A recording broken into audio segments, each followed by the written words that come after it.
there you go. Bam! And we're on top of the morning. And welcome to the first episode of Wake Your Game Up. Oh, hey! We nailed that. I swear to God, it went better than I thought it would. Man, top of the morning, fellas. How y'all doing, man? Let's go around the horn. Guccini, let them know. Top of the morning, everybody. Man, this is a hell of a day right here, man. Kicking off the Wake Your Game Up show, man. Man, I'm happy to be here. You know, it's the morning, you know what I mean? We just opened our eyes, something to be thankful for. Now we get to be thankful again to be on with y'all and to talk this fantasy football and just, you know, NFL news in general, man. 100%, man. I feel great, bro. Thank you for letting me come pull up, big bro. Come on, man. This is our show, man. I appreciate y'all. Kidda just coming off of his graveyard shift. How you feeling, Kidda? You know what? I got the old faithful. Yeah. It's all about the game right now, though. You know, I've got plenty to talk about. If you all don't mind, though, I'm gonna be breaking away to grab me a couple of these. You know what I mean? Oh yeah, it's all good, man. This is how I roll when it comes to these hours. So, but we're not judging you. I'm happy to be here. You know, it's 5 o'clock. Hell yeah! If anyone's to be judges me, I'm having breakfast beers for real. Yeah. Well, you know what? Shout out to everybody that's tuning in on the Guru Nation podcast. Shout out to everyone checking us out on the GWN. And shout out to everyone checking us out on the Heart to Start podcast. Man, we multi-streaming, simulcasting. You know what I'm saying? Universe, give us money. Let's go. Also, shout out to our man, Spencer Guru. He will be pulling up shortly. He's in a bit of some traffic right now. You know what I'm saying? You know, that NOLA traffic in the morning, I'm sure can be unforgiving. And I know it's reminiscent of places like a New York and a LA. So, you know what I mean? I'm pretty sure we'll get a frustrated a little bit about the traffic, Spencer Guru. And I like Spencer Guru when he's a little flustered. He's, you know what I'm saying? That's when you get the sharpest Spencer Guru, if you ask me, because he just let people have it. You know what I mean? Man, go ahead. That NOLA life, I didn't realize he'd be trucking it somewhere this early. The place he stays, his room is a converted attic. So it's an attic that's converted to a room. And the AC in that joint busted the last couple days, and the repairman hasn't showed up. So I think he'd been crashing at his cousin crib, which is I guess it's not around the corner from his current spot. So, you know what I mean? He said, I got to get in this traffic and make my way back to the crib. So, you know what I mean? But we fired it up, man. You know, we excited. First episode of the new morning show, where the idea is to hit y'all off Tuesdays, Fridays, and Sunday mornings. And I mean, eventually I'm sure we'll start covering all the weekday mornings when the season starts. But so expect this morning show. We might be a little inconsistent for this next couple weeks just because everybody got things going on. So, you know, that's why we're kind of tinkering with this schedule to see what works best for a lot of us. You know what I mean? And yeah, man, I'm just excited, bro. I like being back to work. You know what I mean? I'm a morning person too, so this is dope for me.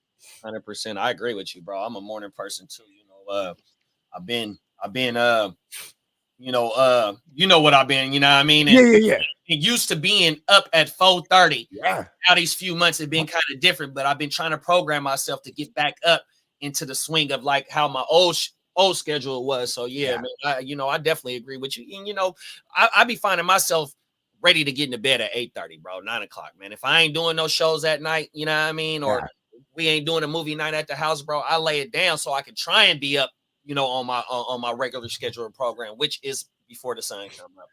100%. I'm with you, big bro. Like if I got something to do early in the morning, or even just period, I wake up early, period. So I be trying my best to go to sleep early. You know what I'm saying? And it's usually banks on the kids. Like, for example, today's my little man's first day of kindergarten, and it's my daughter's first day of 6th grade. And I don't think my little man's gonna go today, bro, because he just like last night he was just coughing crazy, and like it was just all bad. He couldn't really sleep. And I'm like, damn, like a way to. And he kind of had a little cough like a week ago, and we were doing a bit of traveling from back and forth from the Bay. So I feel like, you know what I mean. It's like he's like relapsing on this shit. So I kind of don't want to send him off to his first day, but we did take him to his open house yesterday. Met his teacher, and you know what I mean. He got to see some of the kids in his class, but you know, even the teacher's like, "Hi, Trey," and he's like side-eyeing her and shit. Like, you know what I mean? I'm like, you know, so I kind of want him to be. I want him to be thrown in the mix with everyone else and all the other nervous kids right out the gate. I feel for him. Like if he shows up tomorrow or the next day, or even doesn't have his first day until Monday, he finna walk in that thing and like, you know, be side-eyeing everybody like, oh, you know what I mean? And then they're gonna put him on blast. Say, everybody, this is Trey. You know what I mean? Yeah. Yeah, right. You know, that lifestyle, man, being a little kid like that though, it's so easy to like connect. You're like, yo, you like Spider-Man too? Hell yeah. And they just go off and play Spider-Man or do whatever the heck they do, you know? It's like, and most kids will wear, like if I was a kid that showed up to school, they'd be like, you like Ace Ventura, bro? I'm like, yeah. You know what I mean? Like, you know, they wear it on there. Like he got Bluey shirts and Spider-Man shirts. He got dinosaur shirts. You know what I mean? It's kind of like gonna open it up, like, you know what I mean, for combo. Yeah, I had the Super Mario Brothers, that's for sure. I think that was my first day of kindergarten. I was wearing the Mario Brothers. Okay, brother. Hey, I would have been the first one that came up to you and said, "Hey, bro, I love Luigi. Yeah, can I come over? Come over and play some Nintendo?" I would have been like, Luigi, dibs on Luigi. I got a question for y'all though. Do y'all got any of your friends from kindergarten on your Facebook or any of your socials? Yep. Crazy. One of my best friends till this day. He's one of the dudes like I almost never talk to him, but it's just like birthday texts and Christmases, and we might see each other at functions here and there, but we will never skip a beat. It's like he's like my real brother. That's like, you know what I mean? Like the one that like lives far. Yeah. And like don't really talk to no one, and then when he sees me, he'll be like, you know, I don't fuck with no one but you, bro. You know what I mean? Like he's that homie, and like he's always trying to apologize for not. You know, I should see the kids more. I'm like, man, it's all good, bro. Like, cause lives a different life than me. He's you know, he's settled down now, but he still ain't got no kids type shit. But like, so he kind of ran around for the last 20 years doing his thing. You know what I mean? Oh yeah, yeah. You know what I mean? And then like, but yeah, he's probably the only one, and he was definitely when I came in the middle of the year, and they said, who want to show him around? And he jumped up and was like, I'll do that shit. You know what I mean? Yeah. So, and it was on ever since. So, you know what I mean? That's kind of, you know, I kind of hope my son, you know what I mean? I hope even for my daughters, man, my oldest daughters, they still connected with some of their friends from kindergarten and first grade. And I told them, I said, you know, you got to hold on to those ones, especially if they're good people, you know what I mean? Because that's as good as family. You don't just find somebody. You don't just be like, you know, as grown men, we don't just be at the bar and be like, hey, bro, what's that? A Mario Brothers shirt? Right. Hey, man, I like Mario Brothers. Hey, we should hang, man. You know what I mean? You know, that's weird. You know what I mean?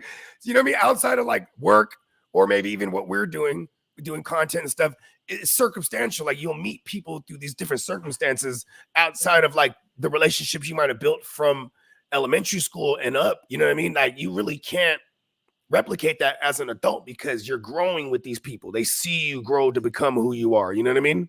100%. Yeah. Because when you're an adult, like when you're in the workforce and then you switch companies, like I don't know, for me anyways, it's like, oh, okay, you know, it's like we'll stay in touch, and that might last for a little while, but eventually it becomes like, oh, you know what, if I don't have that, like, it might have just been a work thing, right? Yeah, for sure. I think most adult interactions are gonna be that way, unless you're like focused on something extracurricular. But a lot of the times, as adults, since we work so much, that's our real interaction is at the workforce. It's funny that you say like somebody from kindergarten. Myself, I mean, I lasted almost through all of kindergarten. I think I had enough time in service, if you know what I mean, because I got expelled. So I couldn't tell you if I would have connected with those people. I know I had some good friends. I actually heard this story. Yeah, it's a pretty wild story, you know. Can I tell the gist of it? Well, it's like fucking. Actually, who will tell that story? It's And okay. it's not a weirdo It's story by not. any means. It's kind of violent. Not. Yeah, it's just me being He broke the and teacher's arm. yeah, she's an old lady though. I'm a 5-year-old. I didn't want to get punked around, and she accidentally fell and she landed on her arm and she broke it. And the funny part about it is it all started because we were going to a field trip to the library, the community library, not the school library. So Yeah. we were all supposed to walk in, orderly fashion, and Mhm. I'm kicking it in the back with some of my friends, and my mom, she had taught me the adult language by then. So I'm shouting obscenities to passerbys, and the teacher's like, "Yo, you gotta chill. You can't be talking." She's an old lady, so she didn't use that verbiage, but she Look, basically you told me, it's like, whippersnapper. yeah, she's like, you can't, you have to behave. That's basically the gist of it, and I'm not willing to listen. So she grabs me by the wrist and she's like, "Okay, the whole class is going back to class," and I kind of like ripped my arm from her wrist, and then that like jerking motion brought her down. She's probably like close to 70 years old. So when she took the dive, she Snap. landed wrong, and The she's sitting bone on the floor. density has I'll never forget diminished. it. She's looking at me. She's like, "I don't care what you do." I said, "Okay, I'm going home." I knew how to get home. I walked halfway to home, and all of a sudden, it was like an apparition of like my mom. I was like, Whipping that ass. "Oh, fuck. I'm in serious You gotta trouble, aren't get I?" that back to So school. I walked it straight to the principal's office, and they told me, I said, "Hey, you're getting expelled." So I had to find a new school, and that was okay because I was still young. So first through sixth grade, I was at the same elementary school after that. And growing up in that area, because I unfortunately was a renter, just probably like a lot of people, but you end up having to switch communities after a little while because your parents do whatever they want to do. So I switched a whole other area when I was in middle school, high school. I didn't, keep in touch with my elementary school friends, but we, a lot of us on these channels are familiar with Hustler and I's relationship. We've been Oh fucking yeah, you go friends. back with you go back with him. Like our families have been friends forever, so he's probably the closest thing I have to like a guy that was in kindergarten because we're not far off in age, and we're both little when we were hanging out for the first We time. just learned a lot. We learned a lot of things about Kidda this morning. Hey, that's a little piece. I mean, I Yeah, guess on a scale, I know a lot more. It's funny. yeah, Don't let the smooth face fool you. Kid is a savage. yes, Hey, you know what's a funny too is whole lot.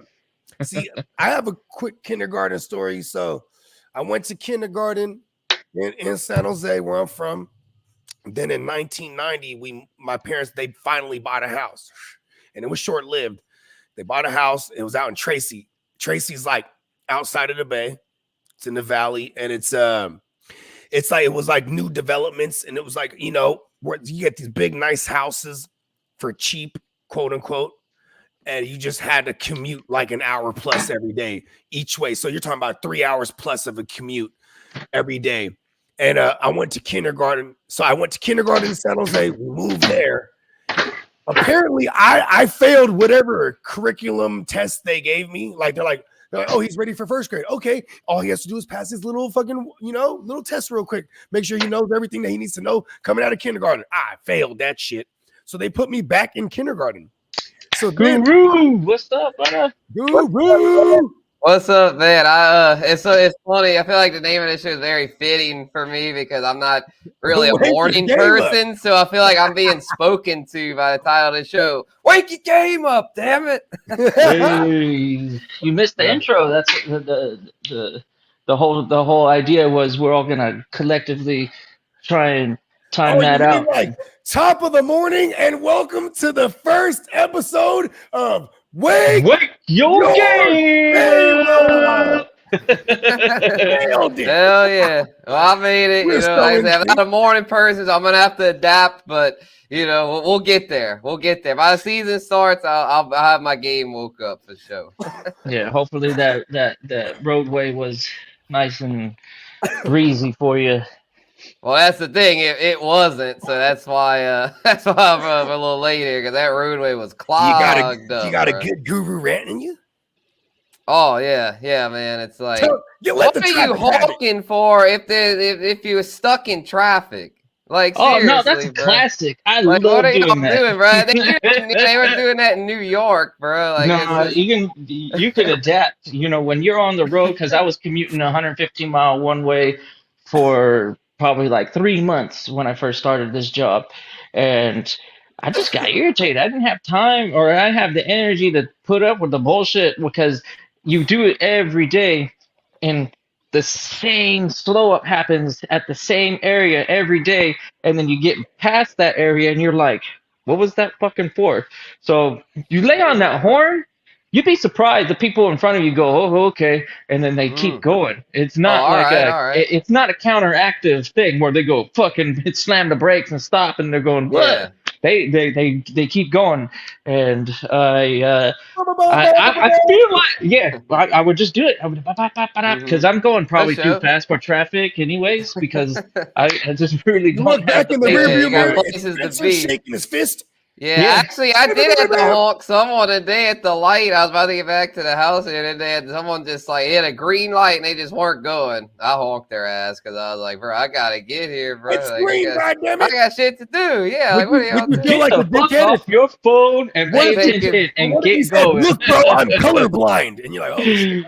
I hate it when it goes uphill or around a bend or whatever, just because you can't see like a mile ahead of you. People go, "Oh shit, I bet you there's like a backed up traffic jam up there," and they start to slow down to a crawl. But really, there's nothing going on up there, so they should just go.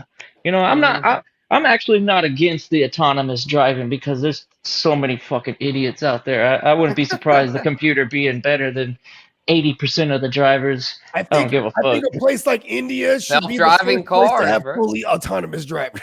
We was just Well, talking about some cars that's driving by themselves. Matter of fact, I just cut the clip while I was backstage Yeah, for y'all to pull up. that autonomous car tried to take the boys on one. Oh my yeah, I've seen that one. He was It's veering switching out to of the rogue lane. mode. hmm Well, you know, if that's a pretty good insurance settlement if one of them bitches hit you. So I bring it on. I still don't even care. Like if they want to hit me, that's all right. They got enough money to put a bunch of fucking vehicles that are autonomous. You know, they could pay me and my coverage off. That's Hey, easy money. I'm glad you said that because I got something brewing in the coffee pot right now about something what you just said. I can't say too much about it on camera. That's easy money, man. I don't care if you hit me, bro. Oh, I yeah. seriously, big bro. Yeah. Don't lie. Fuck it. Yeah. Well, shoot, man. I know we've been on a little minute. What have we covered any of the topics yet? No, We about to right now. Oh, all right. Bet. Do you need me to type them out? Because I know we had If discussed you that want 'em- too. I got I see. They're already in there. see, Good okay. looking, y'all. They're already up in you here. already know how we do it, big bro. Come on, man. Yeah, let's Facts, go. bro. Who we gonna kick this thing off with? Right. Aiyuk, Addison, Adams, all Let's the go with the triple Aiyuk. A's. Who we going with? Let's go with the Aiyukin real quick. So go All right, bet. ahead, bust it. Brandon Aiyuk requests a trade. Where is the best landing spot for him in fantasy / real life? The Niners. I was about to say, yeah, just stay where you're at, big dog. Stay where you're at. Yeah. Okay, Yeah, I know I think this whole trade request thing, I'll just kick it off with my early thoughts. I just think this trade request is leverage here. I don't buy it because to me, if you're Brandon Aiyuk, you're in the perfect fit in the best offense, one of the best offenses, prime of your career. Debo's not getting any younger. Ricky Pearsall's just a rookie. CMC and Kittle aren't getting any younger. Like, bro, you are the future, bro. You could be the next Jerry Rice, the next T.O. You know, I don't know. That's obviously high standards, but it's just one of them deals to where you're in the prime of your career. To me, if you're Brandon Aiyuk, you want to get this deal done, but you got to do what you got to do business wise. I mean, so understand why that's not a. I know that's a crazy comparison, what you said right there with the Jerry Rices and the Terrell Owens, but you could say a receiver who could be the next long-standing. Yeah, that's what I meant. Receiver. Yeah, the next great Niner receiver. Who was that? Michael Crabtree? Like what other receiver have we had that kind of went the distance with us? You know what I mean? Like stuck around. T.O. left. Yeah, really since Jerry, bro. Y'all haven't had one since Jerry that lasted. No one compares to Jerry production. Yeah, I mean, he's the GOAT. What I mean to say is what I'm hinting at. It's just someone who's a long-standing, like stayed with us and rocked facts. Yeah, I mean, like Kittle's been like that, but there you go. Yeah, I get your point though. Yeah, Kittle, I think he's a Niner for life. CMC will finish out a Niner, but yeah, Debo. It's just Debo's getting up there to where I feel like Debo is the kind of player. Yeah, he had his moment, but the way he plays, he gets hit so much to where I think Aiyuk being a more traditional receiver, I think he's got more long-term potential. So to me, if you're the Niners and Shanahan, you got to get this guy locked up. You got to pay Aiyuk. To me, he's earned it. What he put up last year to me showed that he's capable of being a number one, and he's just scratching the surface. So to me, you got to pay this man. Yeah, the business can be tough, but I think they'll get something done. But anyone have any counters to that? Anyone feel like he should get traded or I'm with you. I'm with you on everything you're saying. But for having fun's sake, right? Because this guy is disgruntled. Fun, He's disgruntled. He wants up out of there. And if it came to fantasy, 100%, I say he needs to stay with the Niners or give me the Bills, bro. Yeah, I mean, the Bills are interested. Low-key, they're interested. They're not the loudest voice that's interested right now, but you know what I'm saying? And they can pay the dude. And, like, there's X amount of vacated targets, 200 plus, right? JD, what we looking at?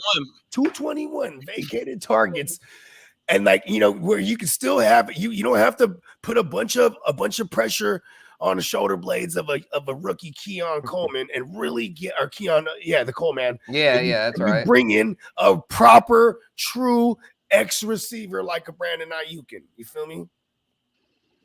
Fact. I don't want him to go to the Steelers because that's fucking whack. Oh yeah, hell no. We don't want him to turn into Arthur Smith's latest failed project. That would be whack, and we don't want him to. I mean, we don't like. Yeah, okay, please no Pittsburgh. Okay, let me ask you, JD. Is it Minnesota? I mean, Minnesota. It's like, that could be interesting, but you got Jettis there, who's a clear alpha, and then rookie QB McCarthy. He wasn't even that good in college as a passer, so I wouldn't want that either. I think the Cowboys need another weapon, really. I mean, they ain't letting him go there, bro. The Niners will not let that happen. Like I said on last show about the Monty thing, like the Lions are not going to let Monty go there. Same with the Niners and Aiyuk. They're not going to let Aiyuk go to the fucking Cowboys.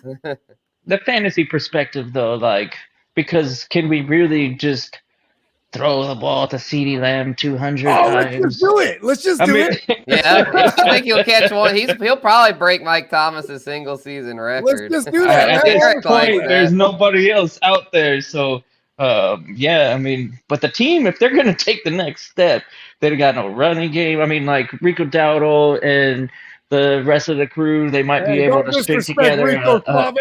I'd like him for fantasy as the aspirational zero RB building team is like definitely looking at a Rico Dowdle going, oh yeah, give me that. Give me Mostert, Rico. Kendrick Miller.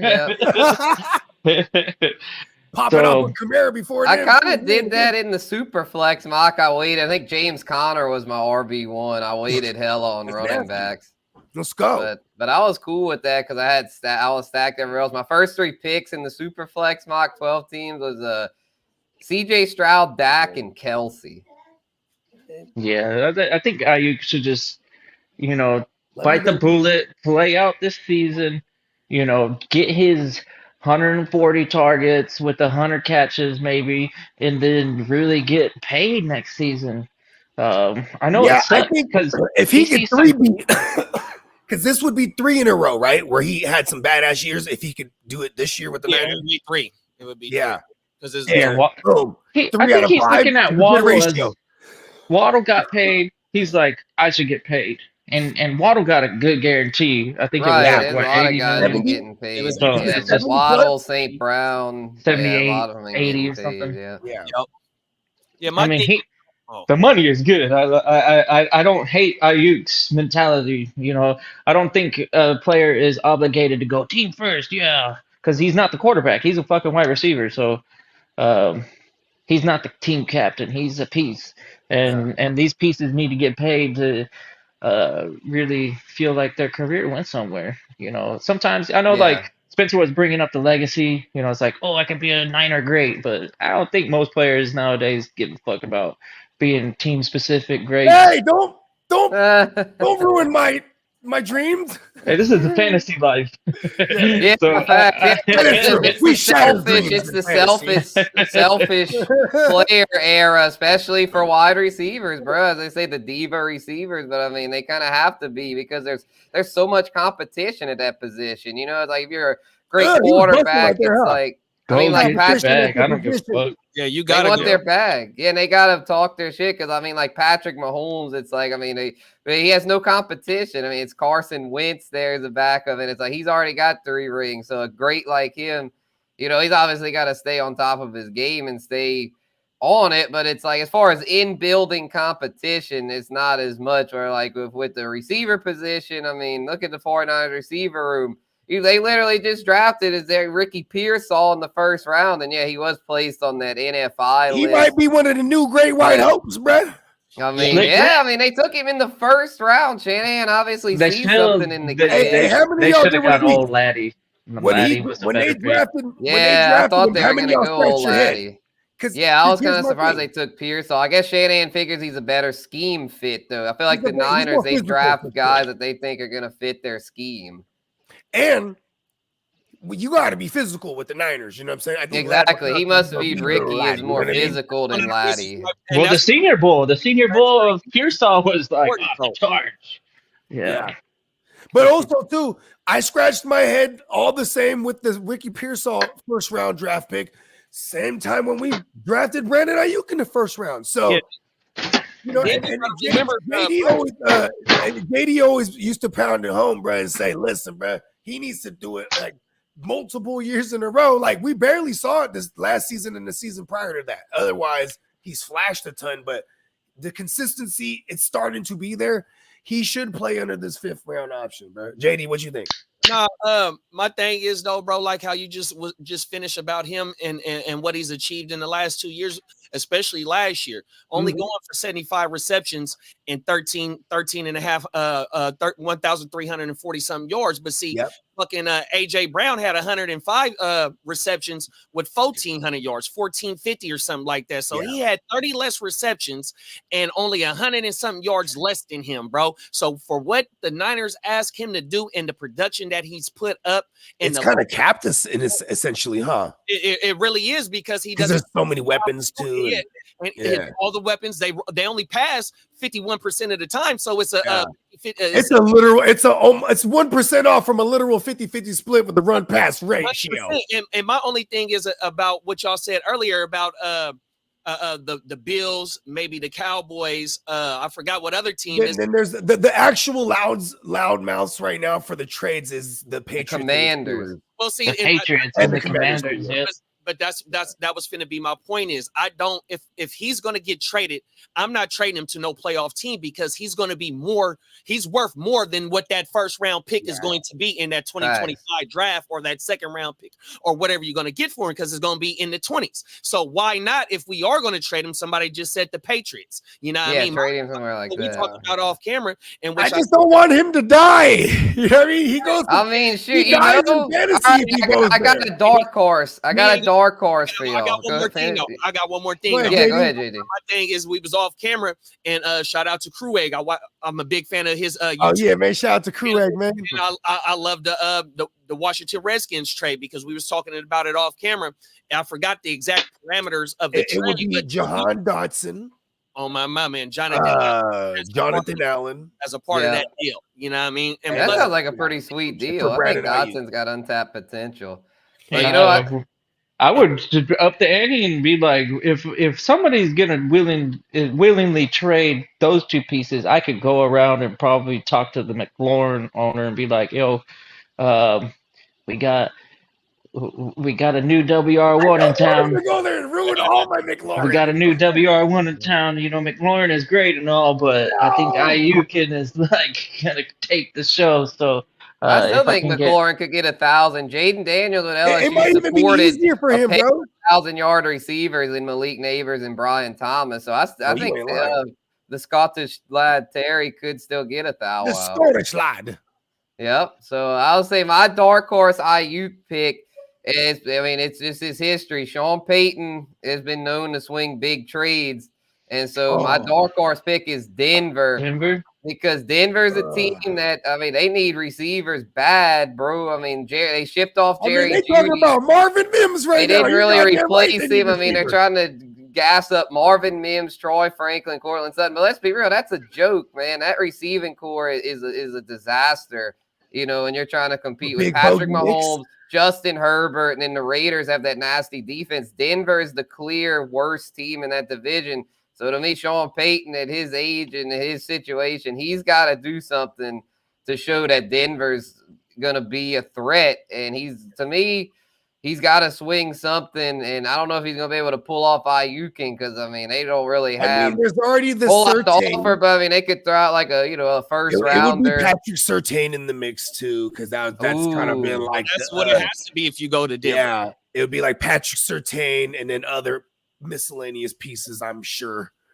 Because I mean, Sean Payton's on when the Saints really needed O-line help. Here's Marvin Mims. He traded Jimmy Graham away when the Saints really needed O-line help. So he's not afraid to do crazy ass trades. What was the center? It was a center. What was his name? Max Unger. Max Unger came from Seahawks, and that he was a hitter. You guys became one of the better rushing teams after that. Exactly. The whole identity of the team changed because he knew Breeze was getting older. So. He saw that. Yeah, he saw the writing on the wall. He's like, we're gonna have to start leaning on more of this run game because we can't just have him throwing a bazillion times a game type shit. You know what I mean?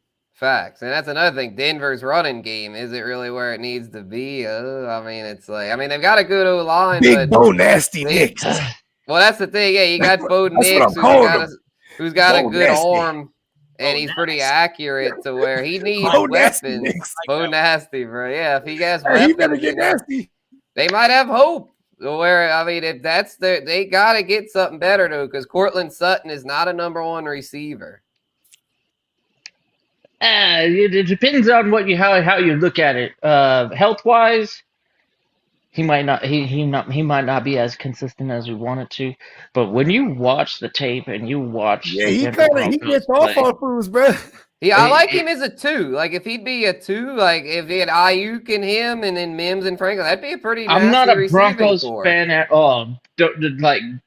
But I have never seen the Broncos have just like a shitty ass season, and that's coming from an ex-Chargers fans now living in the Orange County area, watching the Rams and the Chargers still week by week, and the Broncos for whatever reason are always competitive, and I wouldn't be surprised to actually see Troy Franklin, Marvin Mims, and Cortland Sutton being really valuable late round picks for fantasy owners.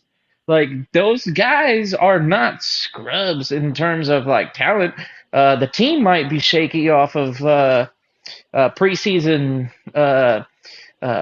practice, but once they get going, the Denver Broncos find a way to win. I just don't know what it is about that team. It's because they're in that division with the GOAT. You know what I mean?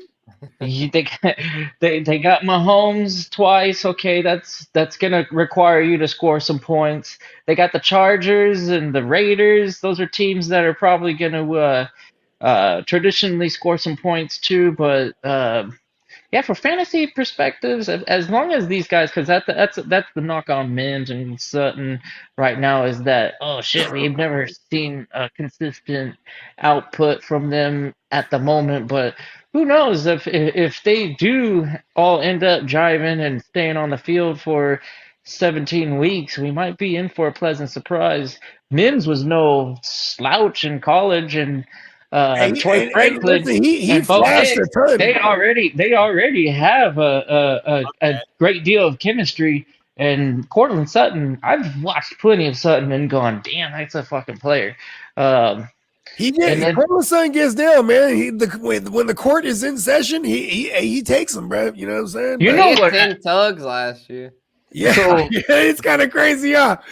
Hey, that's one of those trivia questions you can fuck people up. You say you name all the double-digit touchdown receivers, so that they'll never think of him, bro. Yeah, he was one of them. They had another surprising name in there too. I can't think of it right off the rip here, but they had a couple that I was like, man, that guy had 10 touchdowns. Well, the I guy was from going San through Diego the State. stats. The guy from San Diego State, when he's healthy, I can't think of his name right now. Tim Patrick. That's another He just had impressive a receiver. bunch of injuries, man. Right. But yeah, He But had when he's on the back-to-back field- season injuries, enders. he Finally, was when looking he's- pretty good. He's had 2 season enders in a row, so I don't know if he'll ever be the same. Hey, doesn't he sound like a created player? Tim And Patrick. Tim Patrick. Yeah, I had to create a play. Oh, it's Jordan Addison. He was a surprise double-digit touchdown last year. You know what? That's a great segue. Let's segue over to that. In fact, let's that's the next topic here because we went over this Aiyuk stuff. Jordan Addison, y'all, arrested for week later. DUI, just continuing to mess up off the field and just doesn't seem to be handling it well. Man, And- deleted all his Viking stuff off Yeah. Instagram. Because they told him, that organization sat down with him and said, hey, we don't like your behavior. You know what he responded to that with? Unfollowing them and taking all the things down, and you know what I mean? What are you doing, bro? Right? You ain't lying, JD. Say that again, man. That's a little kid shit, bro. Grow the Little fuck up. kid shit, man. Yeah, Exactly, because man. I be what is forgetting these another guys are organ? kids. If that's an outcry to say, "Hey, trade me," how's the organizations looking at you as a potential contributor gonna take that as? Yeah, no one's gonna want that guy. I mean, it doesn't matter how productive you are. If you keep slipping up off the field, I mean, you're gonna end up suspended. I mean, like Rashee Rice, bro. I mean, that's like you keep Team messing sport. up, man. Team sports, unless you're I guess an outright like once a generation type of talent like Antonio Brown, he can do whatever the fuck he wants for time and time again. T.O., yeah. But they're always gonna get the benefit of the doubt because they're like, well, we're trying to win, aren't we? Why wouldn't we want Antonio Brown on our team? Nobody's talking about Jordan Addison as the next Antonio Brown. So mentally, I think he's in the Justin running. the way he's Jefferson, I acting, mean, yeah. Justin The way he's Jefferson acting, has put up the numbers. Jordan Addison has not put up the kind of numbers to be acting. no, like and they this. can't. If you Even look when at Jordan Jefferson Addison's missed routes, time, all Addison's nine gonna routes come last year. in and take over as the bona fide WR1 of the That motherfucker NFL. was running all 9 routes and go routes. That means if you ask me, right, and they're going in the year 2 with Addison, or he's going in the year 2, same system, so it's all the continuity. Yeah, Why throughout the whole entire season they only had him running them 9 and go routes? It could be that he's a dumbass.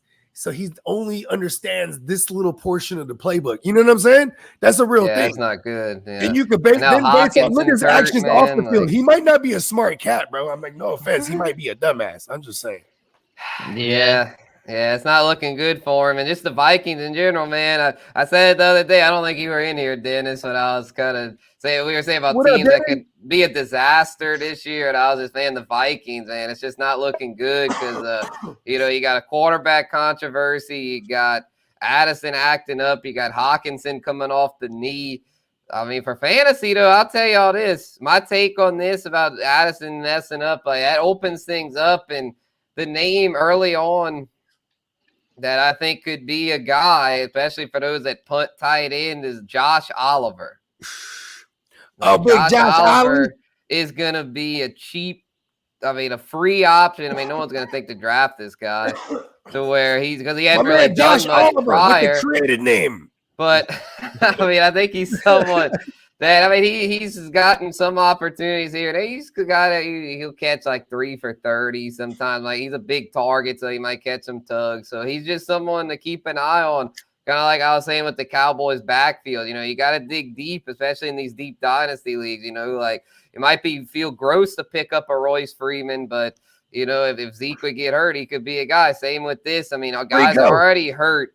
I mean, Hawkinson. I mean, he might miss the first half of the season. And now with Addison messing up, I mean, who's up next? Brandon Powell, Jalen Naylor. I mean, these names aren't pretty. Brandon Powell goes crazy, bro.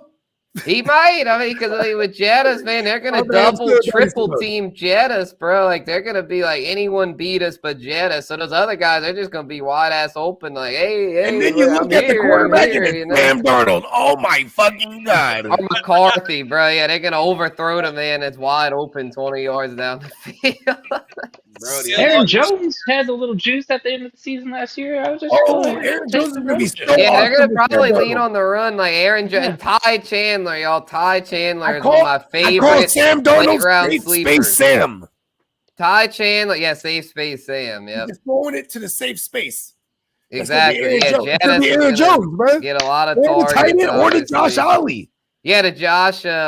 Josh Ollie's the tight end there to where, like, I think he's someone that's going to mind you, and this is because we fully expect no Hawkinson to start the year, right? Right. No, probably his recovery time is not looking good. Yeah. He's going to go on the IR, and he'll miss the first 6 weeks minimum. Yeah, you're right, because the IR is shorter. They have the short-term IR because the pup will be like 8 to 9 weeks or something like that. I thought the pup used to be 6. Yeah, I thought it was 6. Yeah, but see, now they jumped it up to 8 to 9. Oh, they switched it. Okay, so the short-term IR, I think the short-term IR is 4. Right. Is it? Well. And you can go 4. Yeah, I don't know. We'll have to brush up on that, but yeah, it's something like that. If you go on the IR, you don't take a 53-man roster spot, do you? I don't think. No. Oh, because they usually have to make space for you when they activate you. Yep. But with the cut, you got to cut. You're still activated. Practice squad. Yeah, you demote them to the practice squad. Yeah. So they'll probably have a tight end, and I'll have to look at their depth chart. Look at how bad it is over there. They brought in N'Keal Harry. N'Keal Harry. He'd probably be the one. He'll make the active roster. Yeah, he's a converted tight end, and he'll probably get demoted to the practice squad. Because they also got Big Bob Tunyon and Johnny Munt. Johnny Munt, I guess, M-U-N-D-T. Forget about him. I feel it wasn't long ago when we were talking about the prospects of would you rather have a Jake May or a J.J. McCarthy? And everybody's going, dude, you definitely want J.J. McCarthy because of his situation. Now it's like, Patriots looking pretty good compared to the fucking Vikings. I mean, they got Jefferson, bro. He got Justin Jefferson and Kevin O'Connell calling the plays. I would still take the JJ, but he can run a little bit. And Drake May is like, here's the thing: is like, man, if they get him one of them weapons, bro, if they get him an Aiyuk, that's a different story now because Drake May got a gigantic arm, bro. You know what I mean? Like that. He's Justin Herbert 2.0 when I watched his film. Wow. I think they're doing it right with New England. I think they're just going to ease him in. The beef brisket will probably get the first 6 week starts. And we looked at their schedule last show, and it's pretty brutal to start. Like they'll probably start off like 1-5 or something to where. And then we see Drake May. Yep. Then we see Drake May, and then I think they just ease him in. I think early on, he'll just he'll hand it off a lot to Rahamador. But as the year goes on, I think those receivers will develop. Jalen Polk, Demario Pop Douglas, Javon Baker. I mean, that's got the potential to be a pretty solid 3-wide set. And you got some veterans there with Kendrick Bourne, KJ Osborne, Hunter Henry. I mean, they've got some okay options over there. What's the kid, they gotta cut Juju if I had to guess, because they also got Jalen Rieger, who they like. What about the Booty? Oh, yeah, the Booty. Oh, yeah, they dropped the charges, bro. Yeah. I don't know who his lawyer was, but man, he hired him a good-ass lawyer because he got all them charges dropped, bro. I bet they paid off a Louisiana legal system scrub. I bet he got a lawyer to pay off. He probably got the one that's the richest lawyer in Baton Rouge. I bet they paid off the judge and they dropped all of the charges, bro. all the gambling charges because they had hard evidence against him, bro. You heard me? The booty is free. So I mean, if Booty he is free. It is free, huh?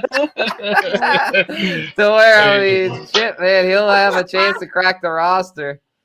You telling me I don't even have Belichick to is buy no more your jersey? Belichick now, so they'll give him a fair shot. First year head coach. I mean, that's the thing. When you're the first year head coach, it's a true competition. There's no favoritism. So y'all think Addison gets some punishment here because it's kind of a history now of vehicular like incidences? That's where Oh I'm. yeah, facts. 4 to 6. The backlash alone. Yeah, The fact that he's going, oh no.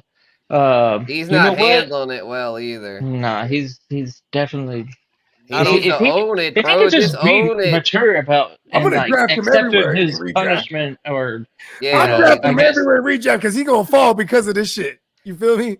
the thing is, he's Well, gonna that's take kinda up a Rasheed roster Rice. spot unless your IR allows suspended Oh, yeah, you're right. players. That's a good point. Good Some point. leads do, but not all leagues do. Yeah. that's I that. think my important leagues do it, so we're good. You know what though, bro? He really needs to take a lesson from this, not only from his mistake, but we just seen the young brother. Oh who yeah, passed. bro, the young week corner, ago. bro. A week Yeah, his ago. teammate His literally teammate got just died in an alcohol-related vehicular. And then also, You know what he was homicide. thinking? It's like I didn't know that guy. He's like, I met that guy once. Maybe He was in the maybe Rolls once. Royce. He was in the Rolls Royce with his face down or something, right? Like just faded. and then you got Ruggs. Then you got the coach for who's Ruggs, Rasheed Rice, Andy Reid's son that did Andy Reid's son, Oh, Mahomes' is that how dad. Andy Reid's son died? so No, he I think he he had had this an was back in the Oh incident. day. yeah, because I know when Andy Reid's son died a couple years Yeah, ago. that was right? that was His a little other while ago. son, I and think. then Yeah, that was how he got into the Illuminati and won the Super Bowls. and one of my peoples, The blood sacrifice. he used to play in the league, so he always tells us, they don't play about that. They got car services for that shit. 100%. That's what Chris Carter would tell the rookies. He'd be like, get you a ride. Have you a driver. Everywhere you go. No excuses. But And I fuck with Chris Carter, bro, because he could tell them. Every rookie. yeah, he learned from symposium- experience. Am I saying that right? Symposium. Yep. Yeah, Okay. Jordan Addison. He That speaks obviously to them. went. Every year, Yeah, Chris every Carter year. speaks to the rookies, says, don't do cocaine, don't drink and drive. He's Yeah, telling he them all gives them the shit that symposium he every needs to year. do. Yeah. You feel me? Addison probably skipped the symposium and was down in a 40 in the back room. Fuck that fuck Chris Carter. Hey, man, and see, it's shit like this that Oh, reminds my me that, oh shit, they are kids. Because when I was that age, I was doing some dumbass shit too. I ain't gonna hold you. I would try my best not to, get behind the wheel. But yeah, they were definitely, when I was that age, I'd be slamming them bottles, bro. That's for sure. Yeah, You feel invincible, man, at that age. Like, when I drink alcohol, I'm just going to keep going, bro. I'm invincible. said I at that wake age, up the I was next like day in a pile of How much older are you than gas. Addison? Like 2 years? He's like, yeah, 2 years ago. But the thing is, I feel like I'm grown up. I think he's Yeah, only but no, you were right, though. I didn't see you growing like this last 4 4 years years. older. But I feel like in that span, I feel like, yeah, he's 22. We're actually almost the same age. He was born January 27th. I'm January 23rd. Oh shit, he has the same birthday as my lady. Oh, wow. Hey, no wonder he won't listen to nobody, bruh. Yeah, bro. I'm not gonna lie. When I was 22, bro, I was slamming the alcohol, bro. I thought that shit was. I was like, it ain't. But after I had enough reckoning, so I was like, I'm cutting back. Hey, Spencer bro. could drink, bro. I've drank with I'm Spencer. cutting back. Oh, what, bro? Because it's like I built up the tolerance, bro. Like that South Louisiana drinking is no joke. He drinking. He grew up with drinking moonshine. I've had it some, I've had it. I've had it. Goes crazy, bro. It really do, bro. That's like It that 100% hits, shit. bro. It hits you so much, where you really feel like you're fucking bulletproof, man. The Like I said, they take the boy. You want to take the boys on one after drinking moonshine. Hey, real talk. We're taking the Come boys out. Frozen goods. No, throw the motherfucking hands up, pig. If you didn't have that badge on, they'd be on and crack it right now. Hey, those videos are my favorite though. When they say, take the gun off and the badge, put it down. See me like a man, and the cops be like, "Come on, bro." Yeah, He's like a man, bro. It's a video on World Store right now where the police got the boxing gloves on with one of the rallies in the hood. I don't know what state it was on, but Oh, word. they That's got it. wild. Did they beat on. his ass? That's not in Oakland. See, that's fucked up. I bet that'd be fucked up if the cop dude ends up beating his ass too. Like, bro, I told you. I told you. I told you not to play with it. This was your chance to beat up the police. Wow. Oh my better god, be I training believe hard. that, bro. You I doing bet the whole my city. You get police, and he was in his uniform too, bro. Oh, for That's real? wild. That's trolling. City. Hey, He was trolling, bro. I'm gonna look for it, bro. Oh my bro. Yeah, find that thing. All right, check wild. this out. So, yeah, Any more Addison, thoughts get on it Addison together. before Get we it move on to together. our last A receiver? Get it. Yeah, I mean, just get it together. Facts. That's Yeah, he really do, Mhm. bro. He'll grow up. This is a part of it. I have faith in Hang Oh, out in your hopefully- new hopefully hometown. I don't know A lot if of you guys these are aware, kids but what he has happened respects- when they go back to their homeboys. I'm like, I believe the children are the future. Hopefully, so because I'm not gonna lie. I mean, when I was there, when I had a talk with my godfather about this kind of shit, and I had to Okay. talk, and that helped straighten me out. Because like when he told I me hear like, Godfather, I immediately think of mob shit. about like his past mistakes and shit, and that like Like, you know, he straight up told me he was like, getting fucked up can fuck your life up. So when I was like, that like you know, when he told me, I was like, yeah, you're right, Because you're right. and it's some I need old to chill, mafia man. shit too, bro. The mafia used to be they used to look down on motherfuckers that did drugs and sold drugs and shit. Like, even though the mob did do that, but they would do it unbeknownst to like the They boss. just do it what I to mean? you know to make money. Yeah, Yeah, but there were some they didn't families want that their like own became doing it. like the Gotti family, or the family that Gotti was a part of. I think it wasn't the Gambinos. Either way, they were with the shit. They're like, fuck it, yeah, we selling heroin. You know what I mean? They didn't give a fuck. You know what I mean? Other families, they would be like, yo, you get whacked for shit like that. You know what I mean? Like, because you know why you get fucked up? You might fuck things up. Right. Right? Yeah, you're more vulnerable. You get fucked up, you might rat because now you got pulled over because you intoxicated and you driving Yeah, crazy. They pull facts, you over. bro, You got a facts. body in the trunk because you're a hitman. Yeah, you gotta be You're like- sloppy you're with like, it. oh, And you know you'll what? fuck Oh, the whole, you'll what's up, buckle the Gambino? whole. Fucking you know? rata. Yeah, You know what I exactly. mean? Yep, 100%. All All right, right, let's get to our next one to talk about here, Devontae Adams. Wait, did he say he wants to be traded? Because I Yep. see that's the He said did he he wants to. request Hey, listen, hold on. And whether they can find I it just or want to not, make sure I that's said it. it. Well, Devontae Adams wants to be traded, and Rogers said, I that's want the you to little come brawl over right here. there. Rogers like, come on over here. Let's keep talking about it and make it a thing. And here's the thing: they did want to trade for him at the trade deadline last year, but they couldn't come to terms with it. Is You this see this green bogey? They about to throw hands. Let's go, bro. Look at that. Oh shit! Damn, look at the Popo beating his ass. I told you the police were gonna whoop him when they trade, man. Come on. That's what I'm saying, bro. Like, Oh. what is he doing? Oh my god. Damn, That's right. some Man, he's stupid doing, shit, man. and he's wearing the whole Jordan getup, Addison, bro. Jordan Addison's gonna be wanting to fight him. He's gonna want to fight Goodell, but come on, Goodell, put your hands up, bro. You're gonna suspend me. Oh my gosh. But anyway, yeah, it's Yeah, Devontae Adams, man. I mean, Kidda, you want to start this one off, man? You got the Jet shirt on. That seems like that's all the rumors saying he wants to go to the Jets. it's the same story that we've been hearing about them two reuniting for the what the reunion is probably not gonna happen. Oh, don't ruin my dreams. No, this is a fucking pipe dream. That's exactly what it is when I hear this shit. They're schooling the whole fucking Twitter universe. They're like, you know what? We're gonna just throw out some tweets and talk about reuniting, and that's like, I can't wait to play with you again and all this stuff.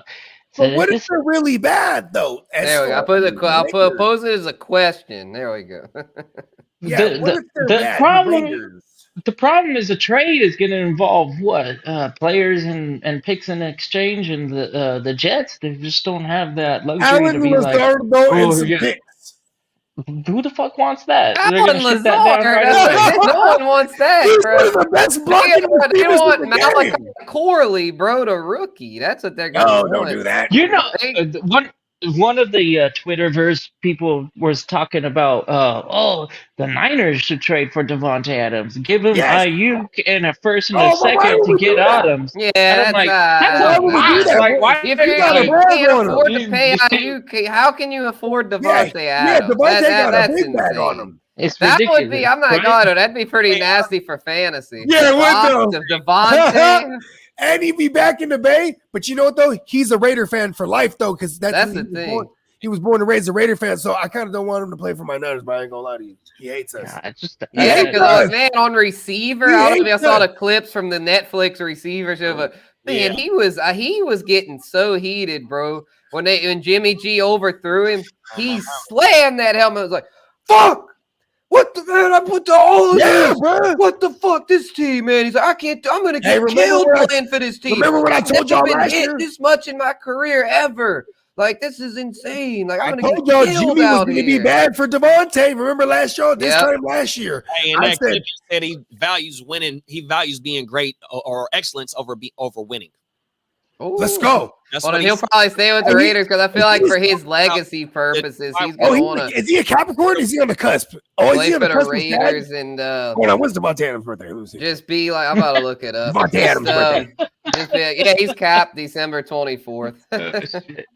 Oh, he's on the 24th. Okay. Oh, he's Yeah. Christmas Eve in this motherfucker. Yep. He's Yeah. Jeebus. Okay. He's almost Jeebus. He is Done Jeebus. deal. He's born on the 24th. He's the Raiders Messiah. He said, I'm the next coming, motherfucker. Fuck winning. Yeah, that's the thing. Yeah, you go to Raiders. Yeah, that's the thing. Yeah, if he was really valued winning, he'd have stayed with the Packers. But No, he- because they were transitioning.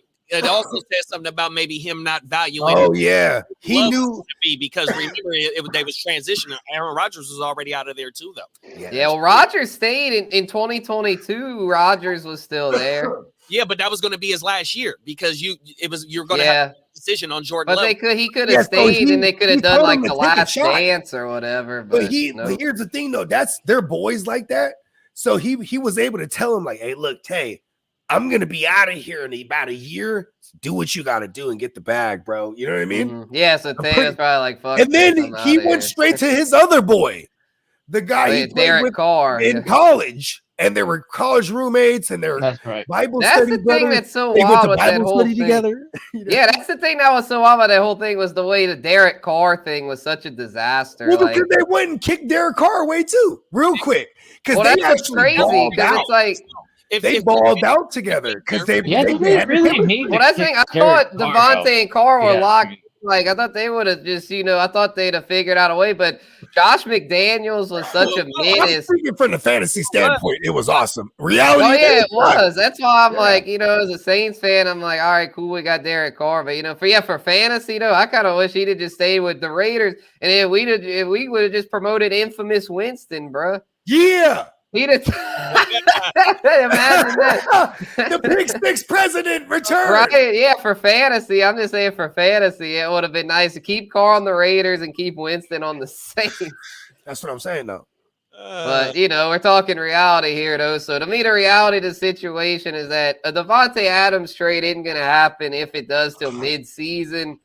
And mid-season, I think the Bills could be the ones because, like, if Keon isn't developing like they're thinking, they're going to be desperate for receiver help. And I mean, if they're like 6-2 or something, looking Super Bowl bound, like, you best believe they're going to pull the trigger. I mean, they're a team that they're all in, man. You got Josh Allen. Your window is open, man. You've got to try to swing something like while you got the opportunity. Because, I mean, the Bills, they went like 20, 30 years of being in purgatory when Jim Kelly retired. So now that they got their new chosen one, they got to take advantage of that and surround him with the best weaponry. So I'm thinking the Bills mid-season if he does. And then that would also really stick it to Aaron Rodgers and the Jets. It would, though. That's the only thing, though. I feel like if Rodgers and Adams are really homies like that, will Adams block a trade to the Bills? I mean, that would entail that at that moment in time, the Jets are in it too. You know what I mean? See, so that's ultimately why the Jets are out of it. Yeah. Roger Well, like, do what you got to goes- do, Tay. Yeah. We're out And of it. the rumor goes they wanted to trade for him last year before the deadline, but they lost that one game, which pretty much put them out of Yeah, they contention. were out of it. And Rodgers They were was like, all right. pretty much out of it. I know he was, Yeah, I'm going and to there was, come back. yeah, what are you Rodgers going to do? wasn't Trade for coming Devontae back. Adams? That was cap, man. You can't come back that quick from an Achilles. I mean, hold on. It's Cap, like he tore his shit. Yeah, he tore his shit. Or he ruptured it. One of the two. I'm high. And then he just, he'd go on McAfee every week elevated. saying that he was going to come back. But if he would have, that would have been insane. Just imagine him on a fucked up Achilles, man. DNs would have just he'd have gotten killed. But you got to give him some credit though. He was on the field throwing the ball and shit. He was trying, I'll give him that. He made an effort. Yeah, no, for sure. For it to only be like 8 months, 9 months, not even that, 7 months from when he tore it to. Oh, way less than that. It was only like 3. There it is. There, shit, I'm burnt. He tore it week 1, September, and he was already throwing in like November, I think. November. 2 months. I think it was like 2 months. We call that smoke screen, man. But yeah, it's all the smoke screen. That's the thing. Rodgers was never coming back. That's my take too. But it's one of those things to where, when you're like the gladiator that he is, you want to try to instill fear in your opponent. So he was trying to scare the rest of the NFL by acting like he was coming back. Who is this? Rodgers. We're still talking Rodgers. about Rodgers. I was about to say Leonard Fournette. Oh yeah, Leonard Fournette. Hey, He's trying to make his the comeback. Jaguars would be a great spot for Devontae Adams. I like Devontae on the Jaguars if he was gonna. Wow, that'd be hella nasty, bro. Big target for Sunshine. They could trade Christian Kirk, bro. Or whatever. I mean, you could trade Christian Kirk. A draft. They don't have the greatest offensive line, but I mean, they have a lot of weapons and they have a defense. But they do get the ball out. Update from Lee. Here we go. Okay. Devontae Adams speaks about the rumors of him getting traded to the #Jets. If I'm going to be united with anybody, it would be Aaron. Or relocated and be anywhere, it'd be with Aaron. Man, that's okay. Some well, that kind of shit's on my Bills. Break up. That's all. The Bills are a division rival. So, yeah, it'd be one of those things to where if the Bills are out of – not the Bills. If the Jets are out of it, maybe the Bills thing's possible. But if the Jets are still in it, yeah, there's no way he'd want to that's some loyalty right there. I can dig it. That's some loyalty. Because Devontae Adams is a loyal guy. He literally sacrificed himself to go to the freaking Raiders. And because he loves his team that he grew up loving, and that's his boy over there at the quarterback that he went to college with, roommates. Everything he does is based on loyalty. Man, I respect Devontae Adams. Yeah, and then he was so mad about the Jimmy thing whenever they signed him. He put on his IG story, man, don't hit me about this shit. Like he was basically he literally posted that the day they signed Jimmy. I was like, whoa, that's a real ringing endorsement. Hey, listen, bro. I knew it was. I said this time last year he's going to be all bad with Jimmy in fantasy because Jimmy throws between the hash marks, bro.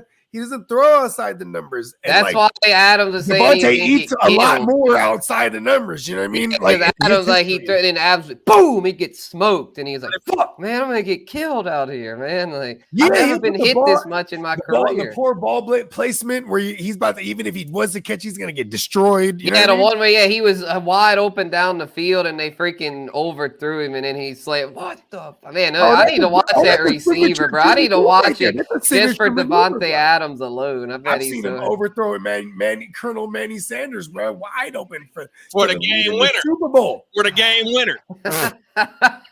Fuck Jimmy, game winner, bro. Oh my mama. Yeah. Jimmy just he be smooth and all off the field, but on the field he can't hide his clumsiness. Hey, but if the Raiders are in real rebuild mode, why trading to a contending team? Same thing you can get more maybe. Hell yeah. Well, if the Raiders are rebuilding. But the thing with the Raiders, they're not trading him now because they think they can win with their defense. They've got all their them defense is hitters on pretty defense. nasty. So I see them as a 7th seed and losing the first week of the wild card. Oh, then he ain't getting traded then. That's not. and that would be an impressive feat to get into in the AFC 100%. West. That's They 100. might get in. Yeah. I wouldn't put it past the Ginsu. He almost got in last the year with Ginsu's the Indy. guy. Oh, we're talking about the Ginsu? Yeah, this would Because be. I think Well, I mean, that's a maybe different O'Connell conversation. wins the job, but I I was mean, just saying, I feel like they love Aiden O'Connell so much they might give it to him because he's almost like a cheat code for them to get a high draft pick too. You know what I mean? Like, but they're trying who to like make Aiden the O'Connell playoffs. is to lose. But why make the playoffs though? Or I mean, I understand why you want to, but you're not. I mean, the AFC so deep. You know what I mean, Paul? They finna lose. I think they want to lose this year. I think that's what they want to do. I don't see them even like I said. I mean, the floor is or the ceiling is that 7th seed and losing the first week, bro. Hey, Now, the Raiders though, as a team, they're gonna piss a lot of people off this year because they're gonna upset some fools. no, I agree with that because they did it last year, and Yeah, they sure did. even when they had Antonio They Pierce, man. They upsetted the Packers. They upsetted the Chiefs. They upsetted you know what I mean? They were whooping some fools up and shit. he beat Kansas City, bro. 100%. They handily 100% in their house. on my mouth. Yep. Any more thoughts on Adams before we move on to these last two topics? I I welcome mean- him to fucking the Jets, but I just don't see that happening. Oh yeah. Well, I let's kinda speak don't of. want that for my Garrett Wilsons though. We just brought up facts. Yeah, I don't want that either, my Garrett Wilson. We want Wilson to get all the targets. That would be so phenomenal for our greasy breezes though, because then you would have you would never be able to stack a box ever, Light Let's front speak- box at all times, right?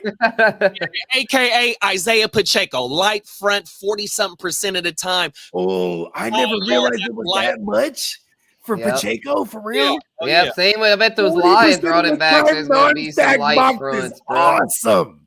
Yep, facts. So, Wow. but speaking of O'Connell, Minshew, let's talk about position battles, bro. There's a lot. They're going to be on. Training camp pops off next week for veterans. We got rookies reporting this week, but next week the whole shebang gets going. So, what position battles are we keeping an eye on? I mean, as far as quarterbacks, bro, that Minshew, O'Connell, that's going to be interesting for sure. And then McCarthy, Darnold, May, Brissett. There's these. I mean, even Geno Howell's could be a potential QB competition. I love The that. Cincinnati that you called defensive that one. back. I like that you put that in there. I like that because Yeah, Cincinnati DBs are interesting, but yeah, the as far as Oh, the yeah, QBs, Jordan my Addison, take Jordan on the Geno Howell thing is that I think My bad. Geno wins the job. Off the I have to restart. but he's because I on a can't hear very everybody. short leash though. I'm gonna come back in. Oh, okay, I for sure. didn't Yeah, realize do your getting a thing, phone man. call is gonna fuck the whole thing up. Oh yeah, it goes Oh, crazy. Yeah, do your Yeah, thing. if it's yeah, do your thing. Yep. My thing with Geno, I think he'll probably win the job because he's the one that's already got the chemistry with Lockett and DK. So I think he'll win the job out of camp. But I tell you this, short leash, very true, especially if they lose that week 2, week 3 game to the Patriots, bruh. It would not shock me if they lose that thing. If it's a real ugly, Sam the low-scoring Wolf thing where Howell. Geno throws a gang of interceptions, it would not surprise me if they pull him and put Sam the Wolf in there. Because Sam the Wolf, bro, with proper coaching, Didn't he could not develop finish as into a something pretty QB1? decent. Was he not a top in fantasy last year? Didn't he finish as a QB1 or in that range somewhere? He would have if he hadn't gotten benched. Yeah, think on that's what it was. If we paced points him per out, that's game, he was a QB1 because he Yeah. freaking sling it so Yeah, much. that's right. He Points led per the game, league in that's what it was. interceptions, but he was like the new Let's go. Jameis. I love that. He was the real. Derek's saying he's trash, No, I but love it's that. like, but he's young though. That's the thing. He could develop and he can run a little bit. So you got to Yeah. understand. So reason why too. Reason why Hal might be a thing is complete new staff. Yeah. Fuck Geno, getting What? up, you know what I mean? His limitations, he didn't hit his ceiling. We know what he is basically a game manager. So when you got the Yeah, one he is. coming over from Washington, the Huskies, that new coordinator coming over A 100%. lot of 3 wides.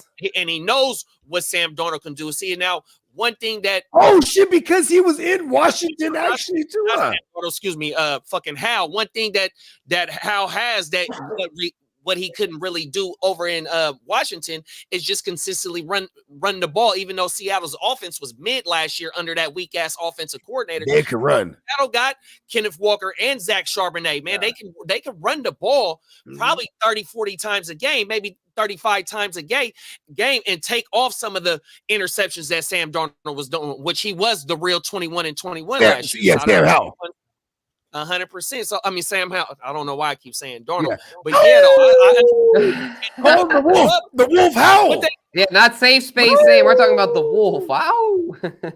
So what they give up a 5th round for Howell too? They gave up nothing for. They got him for the low. Yeah, they got him for free. Like with the Steelers with Fields, like. Yeah, so I see why they brought him in. But like how you let off those spins, he slinged it, bro. How many yards did he have last year, Brody? Probably close to over 4,000, I'm sure. Come on, bro. He was pacing, bro. The Wolf was slinging that. Well, yeah, because he's even Eric Bieniemy. Come on, bro. They were going, That's exactly what I was saying last year, almost 4,000, 3,946. That's exactly what I was saying. 21 and 21, 21 tugs, 21 picks. He's the real new Jameis for real. 21 Savage, bro. The 21 Savage, bro. That's ass. Dude. Yeah, I love the Wolf. Yeah, I mean, he might be. So, yeah, because in Superflex, man, we need guys like that. Yes, like, we do. The cupboard's bare. Yep, and the come on, then his Cousins, Penix. I mean, if Cousins misses time with the Achilles, but as long as Cousins out there, they pay Cousins a bag. That is not going to be a QB controversy. Yeah, he gets one year, bro. Oh, everything. Yeah, they paid him the big old bag, so he's in there. Hey, Cousins gets a bag though. You know what I mean? Every stop, yo, right? And I was just saying this. Cousins knows how to win in the home front too, because those are the real winners to me, bro. Like the ones that, like, okay, you win on the family front. You know what I mean? He's a married dude. You'll never hear about Kirk Cousins fucking on some other bitch. You know what I mean? And fucking his shit up. He He could his wife dresses him, bro. He ain't fucking that up. He don't even have to shop for clothes. He could have stayed in Minnesota, but his wife is from Atlanta and said, "Let's go there." You know what I mean? Yeah, and he still got the bag. What he did. Still got the bag. He's like, he knows how to win, right? I told you, on every front. Bam, bam, bam. No, he really does. He's a win-win kind of guy. And I think he'll beat the shit out of Penix in a QB competition. Is going back to my point. Yeah, there's no competition. I think Dennis just kind of messing with us there. I like it. That's not a competition. Penix, it's gonna be like Jordan Love, Aaron Rodgers. You know, Penix is just gonna have to wait his turn, bro. Hey, give it to me though. Pause. Going back to Aiden O'Connell versus Ginsu. Who is it? I say AOC. I'm gonna go Ginsu because I think the Raiders really want to win. And if you're wanting to win, you go with the veteran. AOC didn't show me enough last year. See, that's the thing though. It's like I think they love him so much. I love the Ginsu so much. But I don't know about the Raiders. They love Aiden O'Connell. Well, I think Pierce loves him, but I think though they want to win to where they're going to be fair about it. I don't think they're just going to be like, oh, AOC, he was our guy last year. We're going to automatically go with him. I think if Minshew clearly outperforms him, I think the thing is though, as of now, O'Connell's looking like the favorite because he's the one that's familiar with Adams, familiar with Jacoby Myers, familiar with Michael Mayer. But I think his camp goes on. Ginsu gets it because he had a full resume last year and he was pretty damn solid last year. I mean, he wasn't an all-pro QB or anything, but I mean, he held his own. I mean, he made Michael Pittman a fantasy relevant guy. Josh Downs had fantasy relevant weeks. I think Ginsu could, I think Devontae Adams could still be a WR1 with Ginsu. I really do. To me, you have to look at the whole prospect of Aiden O'Connell. When they took Aiden O'Connell, they were really hyped on this kid. They were like, "Oh wow, we got this guy super late. We're really happy about having him on our squad. We want to involve him into our fucking basically starting quarterback. As soon as he had the opportunity, he was thrown right into it, and he didn't do a terrible job.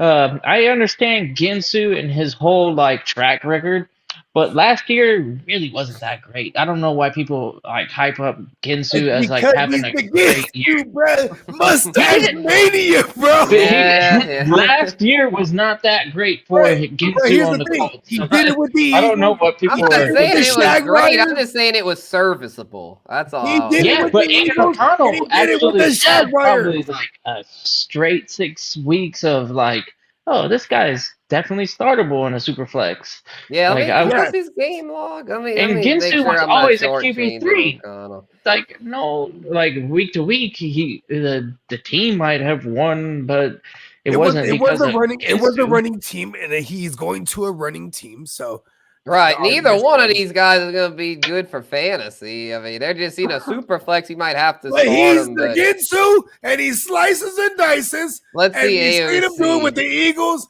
and the Shags. Let's go. I'm looking up Yeah, I mean, his per 17 stats from last year. Oh, all right, not too bad. I mean, he was pacing for 530 pass attempts. Let's go That's pretty damn on a good. run first team. Yards, 3,428, almost 3,500. Touchdowns, interceptions, 19 to 11. Not that bad for a rookie. Only 37 sacks. I mean, that's better than Sam the Wolf. He's one of those things. He was respectable, in his rushing. That's Shady O'Connell. Did he in run it? the No, he didn't run at all. So for fantasy, AOC is definitely a player to He looks like pudgy Derek acquire. Carr, doesn't he? yeah, and he even wears it. He took his number, bruh, number Doesn't 4. he look like Derek Carr, like pudgy? Yes. Is it just the number? Is it just the number that makes me see him? He's got the mustache going too. Him and Ginsu is gonna be the battle of the stashes. Oh shit! Dude, his sleeper pick is Ginsu off will the break wall. his nose, Like, bro. Ginsu's about to get suspended like, for breaking his nose in the locker room. Bro. Yeah, Ginsu is really embracing it. Yeah, shit. I just feel like Ginsu is an overpaid backup. I just think Ginsu is. And I think that's why people think it's going to be Ginsu because the bag. I just think Ginsu is going to win out because he's a veteran. But AOC could definitely take the job at some point during the year. But the thing is, though, if you get AOC ready to ball out, even though he wasn't a first round pick, you have a cheap ass contract for him for the next 2 years. Yeah. And then you don't trade Devontae Adams because that's right. In camp now that he's ready to take over this spot, and you got him in the 3rd round, I think he was. But if you're losing, though, right? If you're out the mix, even though that you're losing, there's ways of showing. I always go back to the Raiders losing. I ain't gonna lie. Peyton Manning lost a shit ton, and he was a high draft pick fucking quarterback, And they losing too, though, as well, though. 100%. You got your quarterback. Don't ever put Peyton Manning and Aiden O'Connell in the same. I'm just saying. I don't think losing has anything to do. Like if an organization is on a guy, winning does not matter until the setting is right. If the organization's not ignorant, they know where they're at. If the defense is there, all it takes is probably a little bit of growth for Aiden O'Connell, and then they got the 2 tight end set. Who knows if they turn into the Hernandez Gronkowski duo? But that's not out of the question because when 2 years ago, I swear to God, that fucking Meyer and Bowers were the top 2 fucking tight ends in all of college football. So now they got them. Now they got them both. They got them both, so yeah. I mean, they've got a decent amount of weaponry over there, and their offensive line was hella good. And yeah, I mean, it's basically they're like their defense is legit. They're like the Falcons last year. I think they're a quarterback away. They're a quarterback away. All they need is a quarterback, and they're a playoff team. I agree with you because that means this is why it's going to be Aiden O'Connell because he'll secure you a high draft pick. Let's go. Well, yeah, like Desmond Ridder. That's what the Falcons with Desmond Ridder. He secured him the high draft pick, and then they got Penix. Yeah, because Aiden O'Connell will be a little more turnover prone. But I think the thing, this is why I think Ginsu wins the job because I think early on, Antonio Pierce, he's better, and Antonio Pierce wants to win. let's be real, y'all. Antonio Yeah, he Pierce does. wants to He win. did get a Antonio contract, Pierce though. is not going to He take did get a contract. facts unless they start off like 1-5 or something. He's not Okay, going to take. you're right. But I feel like 25 is not a quarterback contract. I'm I sorry. will say wait, hold on. So what kind of bag did they give him? He only got The 50. 2 for they didn't give 25. him For too 2 much of a years. It's bet. like Oh, okay. whatever. Like, So Well, it's, the thing is, this my might thing be a is make. You Pierce. think this might be a make or break year already for him? glorified backup, bro. They didn't give him. Backup. Yeah, Oh, we're talking exactly. about Gibson. But wait, I'm Bogey, talking about, when you I'm right talking about here. Antonio Pierce. He's Yeah, they the gave highest Antonio paid Pierce a backup for a contract. reason. He's Yeah, probably the that's what I'm best talking about. They backup gave in the Antonio whole Pierce the NFL. contract is what I'm saying. Like he doesn't have to win. No, this year, we're you talking know about what I mean? Pierce. Yeah, I was talking about. My bad. I should have clarified that. Oh, you're But good. yeah, they gave because here's the one thing with Ginsu's contract. He's overpaid for a backup, and he's super cheap if he's a starter. You know what I mean? That's how you can view with his little bag. AOC too, though, bro. That's And what they Yeah, and did AOC last too, year exactly. with the Falcons. They did with Taylor Heineke, if y'all remember. But they, Ritter, they ended up going with Ritter. Of course, because they wanted to get that high draft pick, B. they had musical chairs. It was games where both of them played. That's true. And that's what I think is going to happen with the Raiders this year. It's going to be musical chairs. At home. It's going to be musical chairs. I'm telling y'all. I bet Ginsu starts 9 games and AOC starts 8. That's my take. I think we had over. Well, the organization's got it the other way around. The organization's coming out to the public going, AOC has got the edge. And I don't know if they're just trying to motivate Ginsu to smoke. take the job. All that kind of stuff at this point is smoke. Is that why he grew his mustache? Organizations, they're not telling the truth. Like they're putting out smoke screens, bro. Even if it was a $15 million contract for 1 year, that is chump change for a quarterback. That's why running backs get all butthurt because they're going, man, the fucking backup is making $15 million, and the goddamn best fucking damn running back in the NFL is making $16 million. This is truly the only quarterback competition we really truly have to, huh? The Raiders situation. Yeah, I think so because I feel like it's pretty clear. Like the Patriots are going Brissett, the Vikings are going Darnold, and the Seahawks, unless Geno really Steelers are going Russ. Steelers are going Russ. Yeah, action. Then you got Pittsburgh, but the OG taking that motherfucking job. Yeah, Russ. Mike Tomlin is not playing with win that job. Mike Tomlin wants to keep that winning season streak alive. He's gonna want to go with the veterans. He don't care if it's 9-8. He'd rather go 9-8 and miss the playoffs than take a swing. Because he's just, I think it's a pride thing for Mike Tomlin. I think he'd rather just be mid than take that big swing. I mean, he hired Arthur Smith. Like, what a lame hire. Like, he could have swung. What are we doing? No, that's a good hire. We're talking about only one controversy. We got Fields and Wilson. That's probably a better fucking topic than freaking AOC. Well, my point was that Wilson, I think Tomlin's not going to let it be a competition. We can talk about it, though. Is too risk averse. I don't know, man. No, I don't agree with that take because they both are only on 1-year deals as well. So if you don't, you gotta know what you have exactly. Buccini fucking talk about that shit. No, 100% facts, bro. If you don't find the quarterback out of these two, what position you gonna be in next year? Oh shit! I didn't think about that. Fields is gonna be on the field. I'm telling you, he ain't sitting the bench.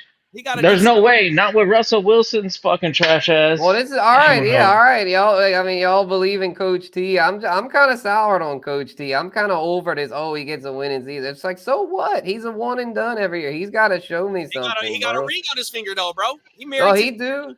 But that was over 10 years ago, though. Same with Sean Payton. It's like, so what? Y'all got a ring. That was 10 years ago. What he got? 3 Super Bowls. Well, yeah, that's all recent. So you got to remember. So you said that was years ago. It's been a lot of teams that's been. So you got the Patriots with multiple Super Bowl rings in that time since Coach Tomlin won his shit. So even though he only got 1 ring, he still has been relevant and still keeping his team above 500, bro, 100%. Yeah, no, he has. That's a hard thing to do in the NFL every year. No, I'm not saying he's a bad coach. I'm just saying he's a coach that, like, to me, he's been stuck in this range to where it's like, to me, if I'm him, like, and maybe he is, maybe he'll actually give Fields a fair shake. I hope he does, because that'd be better for fantasy.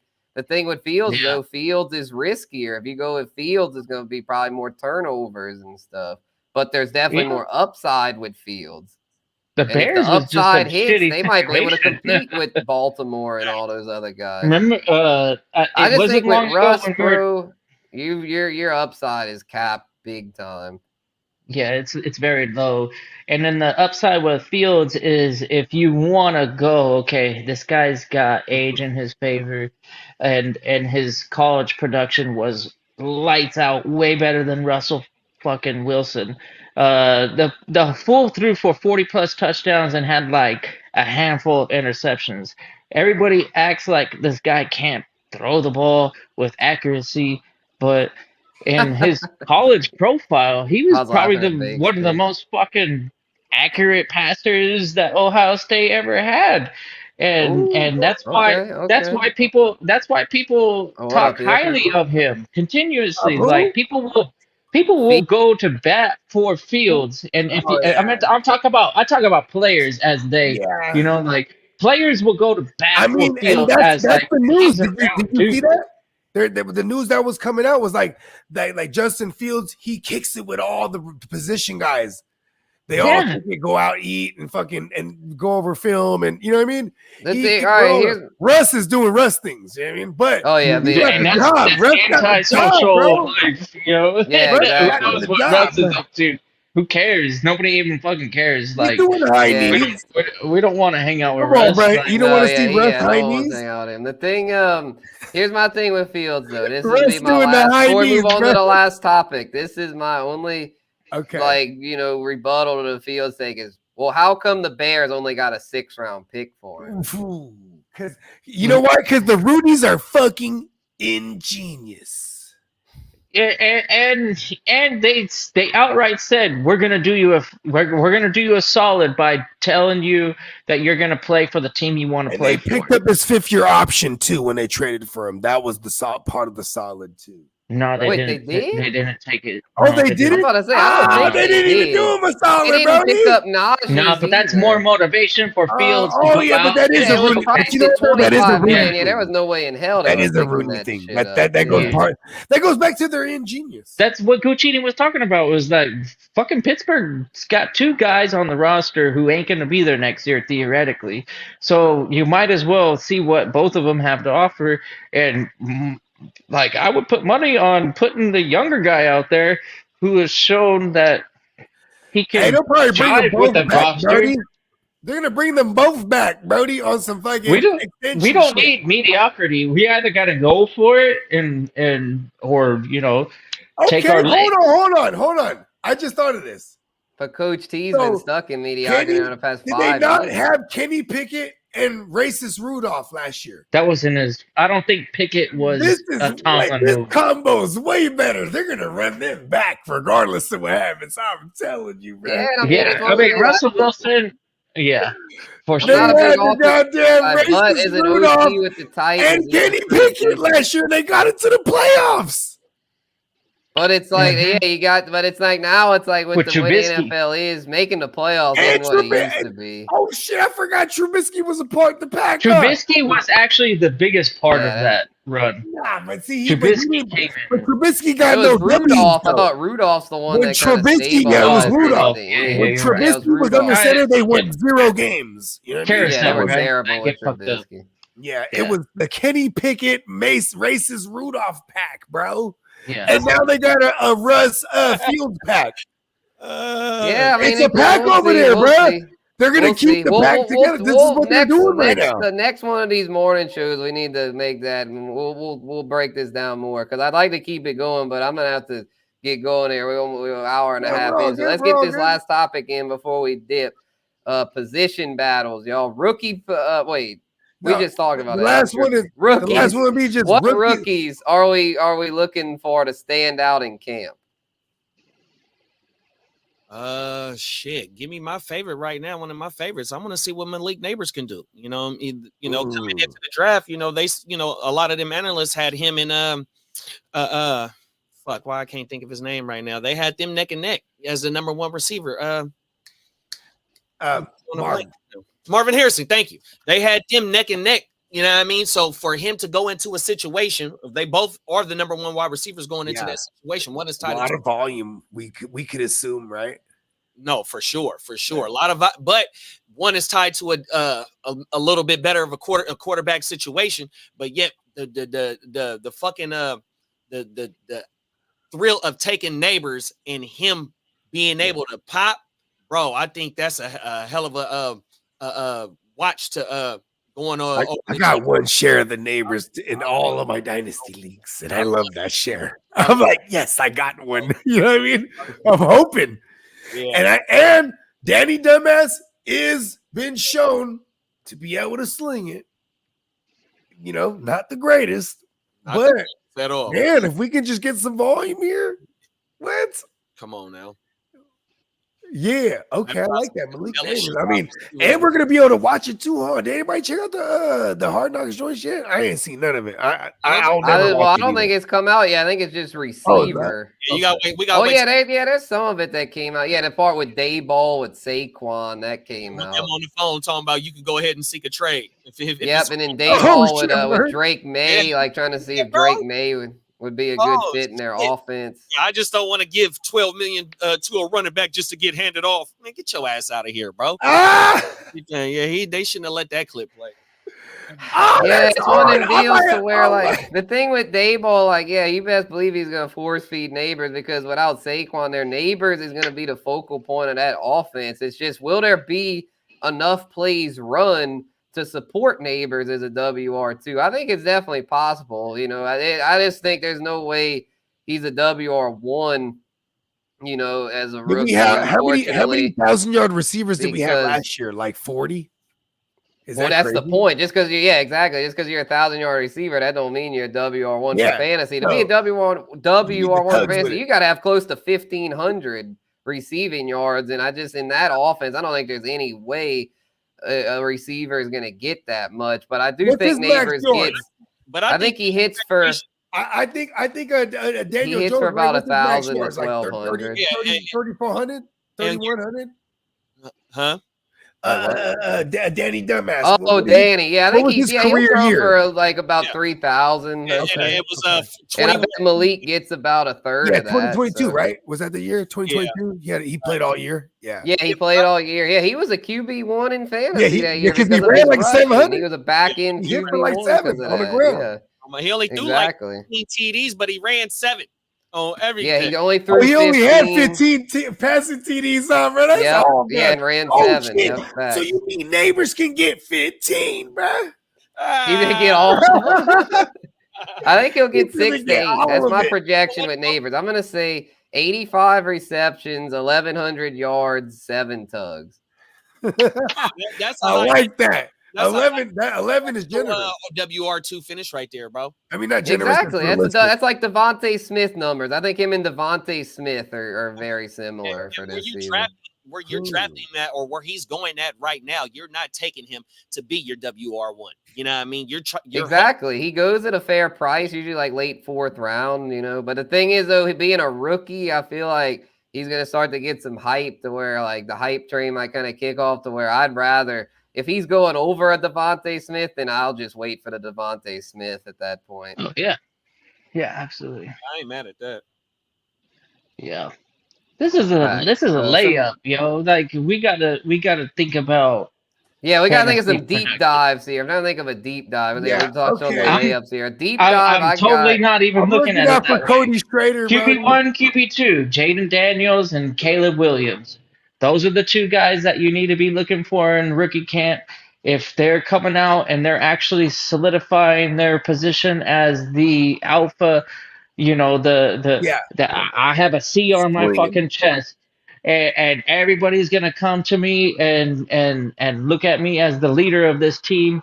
You know, no defensive players. It's the quarterback. So the quarterback has got to run that organization. And those 2 are like probably the most, you know, spotlight figures that I can think of in terms of this year's rookie class.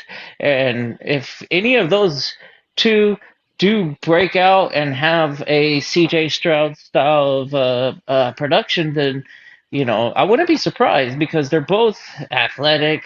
they could. Uh, they've already proven themselves in college world that they can win and win with the with the stats and the highlight reels Yeah, and they got some big games. they're They got some big serious moments. fucking prospects. You know, there's a reason why they were taken, 1 Okay. and 2. Give me Keon So- Coleman, bruh. What do you think? That's a good What do you one. think, Kidda? Keon Coleman. What do you expect from Keon Coleman? Fantasy wise, WR3. fantasy. WR3. Okay. Throw him out there as a WR3. We're gonna. Yeah, man, we're Ricky gonna- Give me a yeah, line. that's a good one. What are we Iffy, looking yeah. at? Give me a line. What are we looking at? Like 60 receptions, 600 yards. Like what are you feeling? Keon Coleman.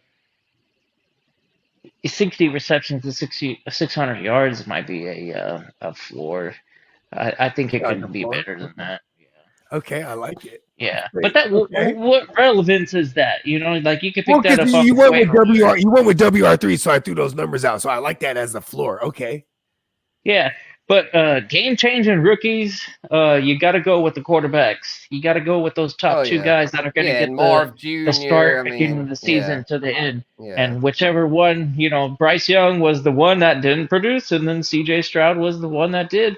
And if you had C.J. Stroud, you're sitting Jared pretty. Goff and Carson Wentz. You got a piece that you could trade for like who knows how many first rounds right now, right? And then Bryce Young, you would be lucky to get a first round for Bryce Young. It was just like Jared Goff and Carson Wentz now in hindsight, bro.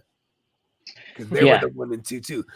I mean, Yeah, and then it's funny because it's reversed course because Wentz was like, oh shit, this is the guy. And Goff is the garbage. And Goff has got the big ass contract and the next 6 years fucking solidified as the QB for Detroit But Lions. Carson Wentz has a Super Bowl ring. Maybe that's a win-win for both of them, Bro, right? Carson Wentz I was got the ring. God, that sophomore year, week 14 when he tore his shit, when he tore his ACL, that was the end of him. Like he never was the same. But like, listen, before that, it was like, oh shit, he's a guy. ACL, MCL, NCL. We're talking about Mr. Bionic himself, Nick Chubb. The last blurb that I got was him squatting 500 pounds. Whoa. Okay. Fantasy alert.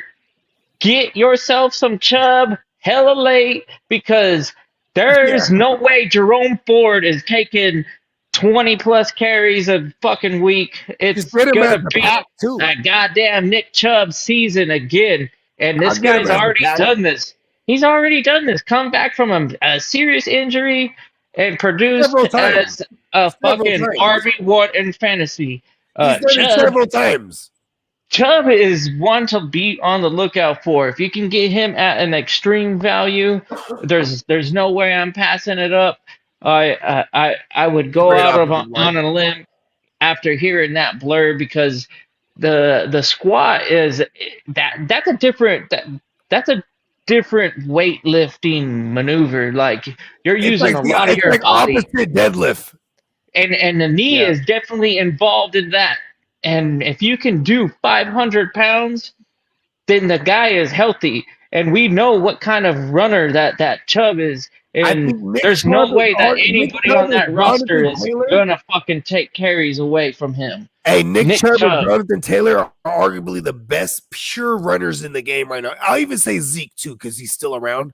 But, like, in their hay, Zeke in his hay, and Jonathan Taylor and Nick Chubb right now, the best pure runners. Like the King Henry, bro. You can't forget the King Henry. I'm sorry, the King.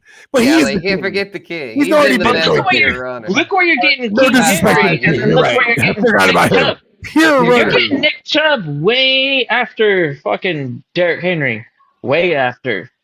I'm telling you right now. The thing with Nick Chubb, but for fantasy, yes. I'll admit this about Nick Chubb. I got a few rookies I want to touch on the running back position. But before I get to that Nick Chubb, I'll just say, thing with Nick Chubb is that it's not talent. That's not the problem. He's got the talent. He's got the ability. My issue 5.5 plus yards per carry as a career. Yeah. Oh, I mean, he's amazing. He's a great player. The risk though is so much to where unless he slips to like the 9th or 10th round, I'm not touching him because when you get that much damage done, you need, I think, probably all the scar tissue that's built up, all the probably early onset arthritis, if I had to guess. I mean, look at what happened with Todd Gurley. I mean, when you keep having knee problems, you can fall off real quick. So that's my concern with Chubb.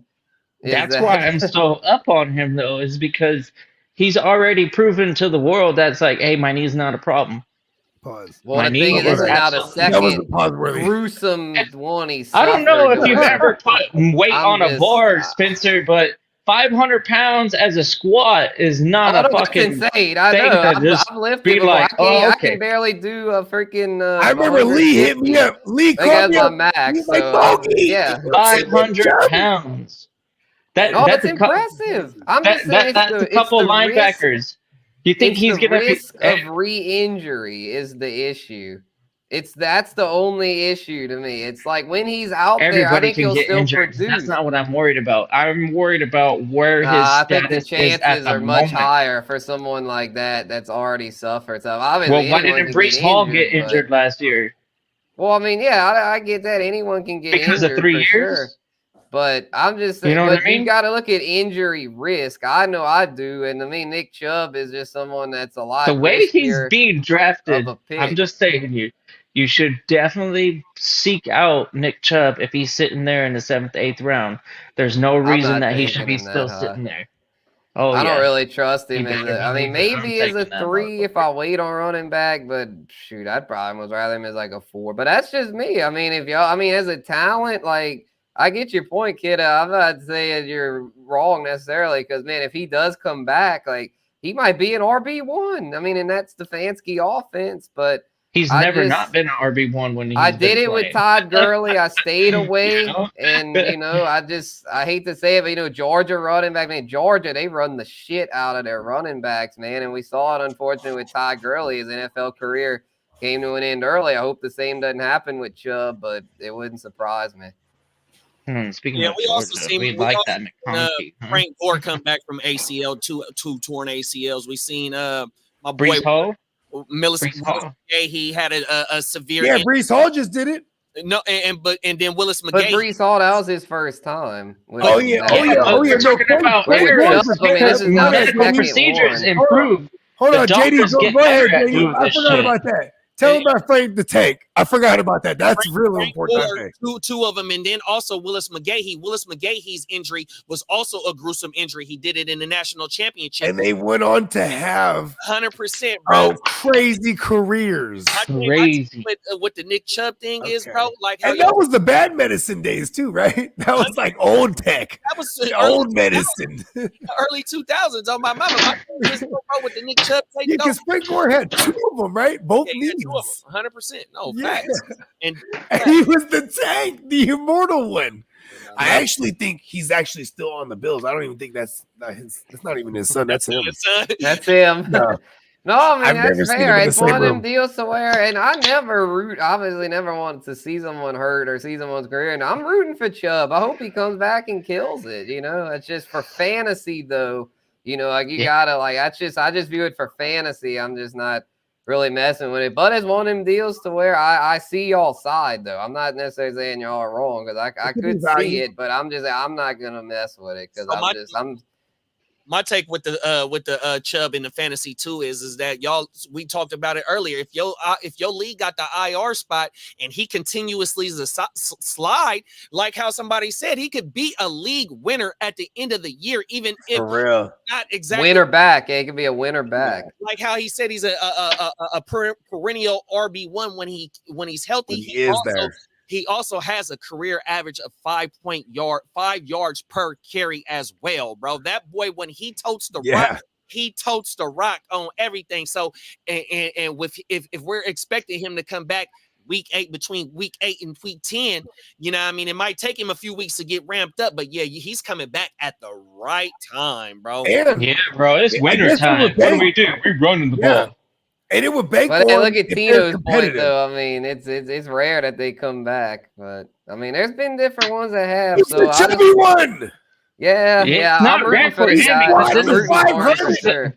this is The something that league's he definitely does. better with him, so I hope he shakes back. But some rookies I'm looking at here before we close this show out. Some rookies I'm looking at. Here's 3 ones that I'm looking at that I think could really make some hay with strong training camps. Marshawn Lloyd, Kiemi Vidal, and damn, I just forgot my third. Oh, Aldrich Estime with the Broncos. Okay. Aldrich Okay, Vidal is Estime sitting the bench has a all path. fucking year. We got Has a J.K. path. Dobbins and Gus Edwards. No way All Vidal right. is Let being me involved. let me No defend way. it first. Maybe all right, I'll way. start off. I'll I'll start off with Vidal. The reason I think Vidal could be something is because I went over it a few shows ago. Is that is how I see the Chargers backfield playing out. Gus is a hitter the first 5-6 games. Then he gets hurt. That's just my. I don't know. I just see that kind of. I don't know why you even freaking consider injuries. Everybody can get injured. Vidal I could get mean, injured. yeah, I know. I get that. I just kind of look at injury history though, and also it's mileage. These are 2 running backs that It's had mileage. season It's enders. mileage too. You got to look at how much treads on the Multiple tires. season Nick enders. Chubb is someone that has a lot of tread. Same with Gus Bus. I mean, when you build up that tread on the tires, you're more prone JK to doesn't having have that. stuff happen. Hold on, real so- quick. I gotta say this. How many It's career just touches do you think JK has percentages, had, Spencer? like- Oh yeah. Hey, I Drew. gave Bogey this little Hey, insight. Wait, what about Hey, he hit me with this one time. How many career? I need you to look up the exact number for me, though. But I just did that for Gus Bus. Gus Bus only got 700 career touches. Okay, and then JK down there too, like 200 something. JK's like around 200 something. Just said, it's because they had season enders. You know what I mean? That's what I said, 200. So they're ready to go. And when they're on the field, they're beasts. But I do like that Vidal, though. Yeah. I'm still with you with Vidal because, like, that's this regime who drafted this guy. You know what I mean? And they also brought in former regime guys to for Greg Roman. They brought in. That also has that going against the young Vidal. Yeah, but for Dynasty, and listen, those motherfuckers can damn near get hurt. And if you have the Vidal in December, it might be the guy. This was He my might be. thing. Like, This you is feel how me? I It see it. happens playing every out. year. This is how I see it, y'all. It Gus happens gets every the year. There's early a guy that start. comes out of nowhere. Pause. Gus gets early start. And all right, let's just say he doesn't get hurt. Let's just say that in this scenario, he's just underperforming. All right, he's underperforming. J.K. Dobbins steps in. Then you get J.K. Dobbins. He's underperforming because let's be real. I mean, these guys, if these guys were really that good, the Ravens would have kept them and not worried about King Henry. But they were tired of having to deal with them because they're not reliable. So they brought in the King Henry, and so now the Chargers are having to deal with them. And I don't really trust those two. I mean, yeah, they're beasts for like 4 or 5 game stretches, but I just don't see them being beasts over a full season. So that's why I think Vidal in the second half could be a hitter. But it is my thing for training camp. Why I think Vidal's got to have a good training camp because he's got to show that he's the clear 3. I'm not saying he's going to beat these guys out right off the rip, but he's got to beat out like the Isaiah Spillers of the world and all the camp bodies because, I mean, he wasn't drafted that high, so he's got to show out and have a good camp. Same with Aldrich Estime in Denver. I think there's a path for Aldrich Estime, but he's got to beat out Piron and Jaleel McLaughlin. I don't think he'll beat out Javonte right away, but if Javonte, I'm not going to say injury kid because I know that noisy. I'm just going to say underperforming. If Javonte underperforms, then I could see Estime stepping in and being a guy.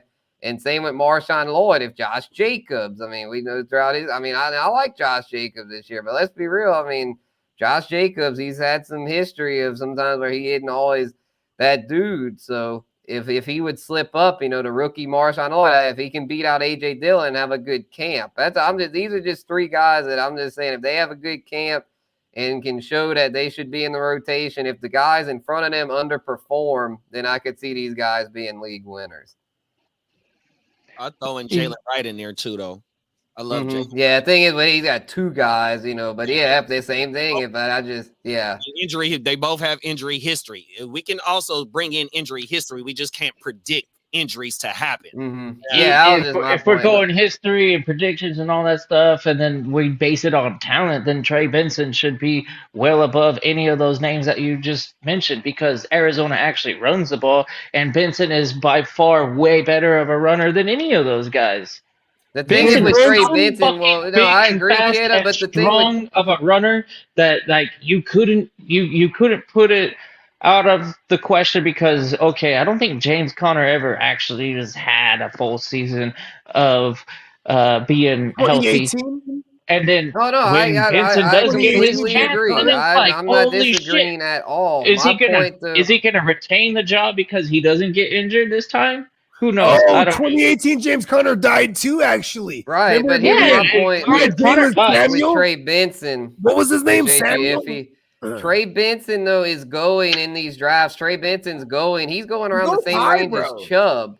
To where you're like with Trey Benson, you're gonna have to pay. You're gonna have to pay for him to be like. Same thing with Jonathan Brooks. That's why I didn't mention him either, because I brought up those ones I brought up because of value purposes. But I agree that Trey Benson could be a hitter. You're just gonna have to pay a little higher price. Like 28th round. I mean, we're all the ones I just named. You can get those guys for free in the 16 round type joints. 28th round, 27th round. That's when we're talking about rookies that are going undrafted in the normal. That's what I was saying, because we brought up a lot of the big names already. I was just wanting to bring up some deeper names. That's all. You know what? If you're still playing in a home league and nothing else, then you gotta wake up and graduate, bro.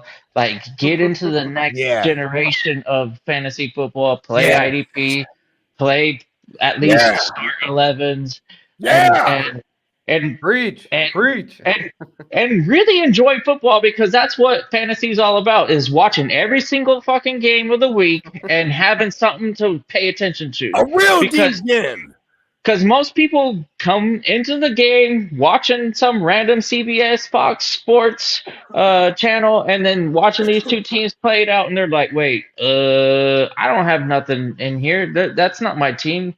That's not my Chargers. That's not my Rams." But if you play these, if you play these fantasy leagues, all of a sudden, all the games become fun. Like, I'm serious. Like, it becomes. Even the DGen fantasy version, though, IDP full on both sides. You just jump into some of those leagues that offer the IDP and the deep rosters, because that's truly where you're gonna feel like, oh, okay, watching a football game truly does have a impact, and it's gonna be fun watching this game. Yeah, exactly. Yeah, if you're someone that's been, if you're a first-year player, how many shitty Monday night matchups are there? Like, probably like half of them, right? Yeah, all the shitty Thursday night. But if you have a fantasy team, they're all important. Yeah, so yeah, for anyone that's played fantasy, I'm gonna say for 3, like, if you've played fantasy for 3 or more years, yeah, you should definitely jump into IDP. It is more work, more responsibility, but it's definitely more fulfilling when you win the league. Like when I won the SPI, I mean, that shit felt good, because it was like I had a whole team's worth. Yeah. Here's the thing, Brody. Facts. I'll second that. I am not a lucky person, right? I have to say that for preference. This is for context right here. That's team defense. When it comes to fantasy, I'm the guy who plays against Tino or something like that, and he has Kyrie Fairbairn on a Monday, and he's down 20 points, and he kicks the 30 burger on me. Like, of course that happens to me, because I'm not lucky, right? But this is that may be a bad example, because we have full IDPs and offense in that league, but we also have a kicker. But I'm just saying, because I try to, as much as possible, eliminate the luck factor in fantasy. That's what I enjoy. You know what I mean? We're all going straight up war. You know what I mean? Yeah, having the freaking kicker. That's like having freaking jokers in the deck of cards. Man, throw that shit out, man. Exactly. We don't want that. No fucking team defense. That's a good way to put it, Spencer. I've never heard that before. Joker in the deck. I never heard that either. That's a goddamn joker in the deck. Get the fucking kicker out of here. If you special in cavalry turn yards, two jokers in the deck. and them are both of I them like the fuckers. return yards thing though. Because Get rid of the that's team defense. Get rid of the jokers. Receivers Yeah. receivers and running backs, they run shit back too. So that's a plus. I'm actually not opposed to the return yard thing. You know what we need to worry about with the new rule is that they're gonna run a lot back. That can hurt offensively. Cause that's true. Because they start running it up the scoreboard. They're like, oh shit, now they can play a different style of football. That's what we need to worry about with that. Bro, Yeah, I like it though. It's more entertaining watching special teams actually do something for a change. What was that, JD? Oh, Albert. I was saying what's up to Albert. Oh, what up, Albert? No, I thought you said something about the kickoff return. Yeah, because I'm just telling you, it's some different shit. So I hope that doesn't you know what? We might see a lot of overs this year too. Yeah, that's true. That's true. Yeah, we'll see. I don't think it's gonna end up much, but maybe it will. We'll see. It'll definitely be more. Did you not see certain players be like moved around as far as their return game paralysis? You know what I mean? Yeah, it'll be interesting. But yeah, we pushing the 2-hour mark, fellas. So I'm about to have to slide. So, but yeah, this was a great Wake Your Game Up debut. Again, my apologies for my late start. Bro. I need to wake my own game up, but we'll get there. It's early, so New Orleans traffic didn't do any favors. Come on. I was having to go across town. Damn honkers freaking killing me. But anyway, it was a great first show. Any last thoughts before we close it? Man, we're just going to go around the horn, bro. Hey, look, this is Bogart scot-free. Subscribe to the Gen Wealth Net. Subscribe to all my brothers' channels as well over here. Also, wherever you consume your music, check us out. Bogart scot-free. EP, OMW, the album, the Bruce Wayne, and got a new joint dropping. I think 7:30 is the date. I think that's what we settled on. It's a trifecta EP. That shit dropping. Let's go. And I got another EP dropping myself early August. Let's go. Look out for it. I think I'm going to call Bogeyism. That's awesome. Or Fletcher. He sent me the joints last night. I need to still peep them, bro. Yeah, peep that shit, B. You should have hit that. You should have looked at it in the traffic, B. Come on. I know, right? You gotta be slapping bogey when you in the traffic, bro. Facts, bro. For sure, he will next time. Let's go. Gucci, let him know. We got hella shit.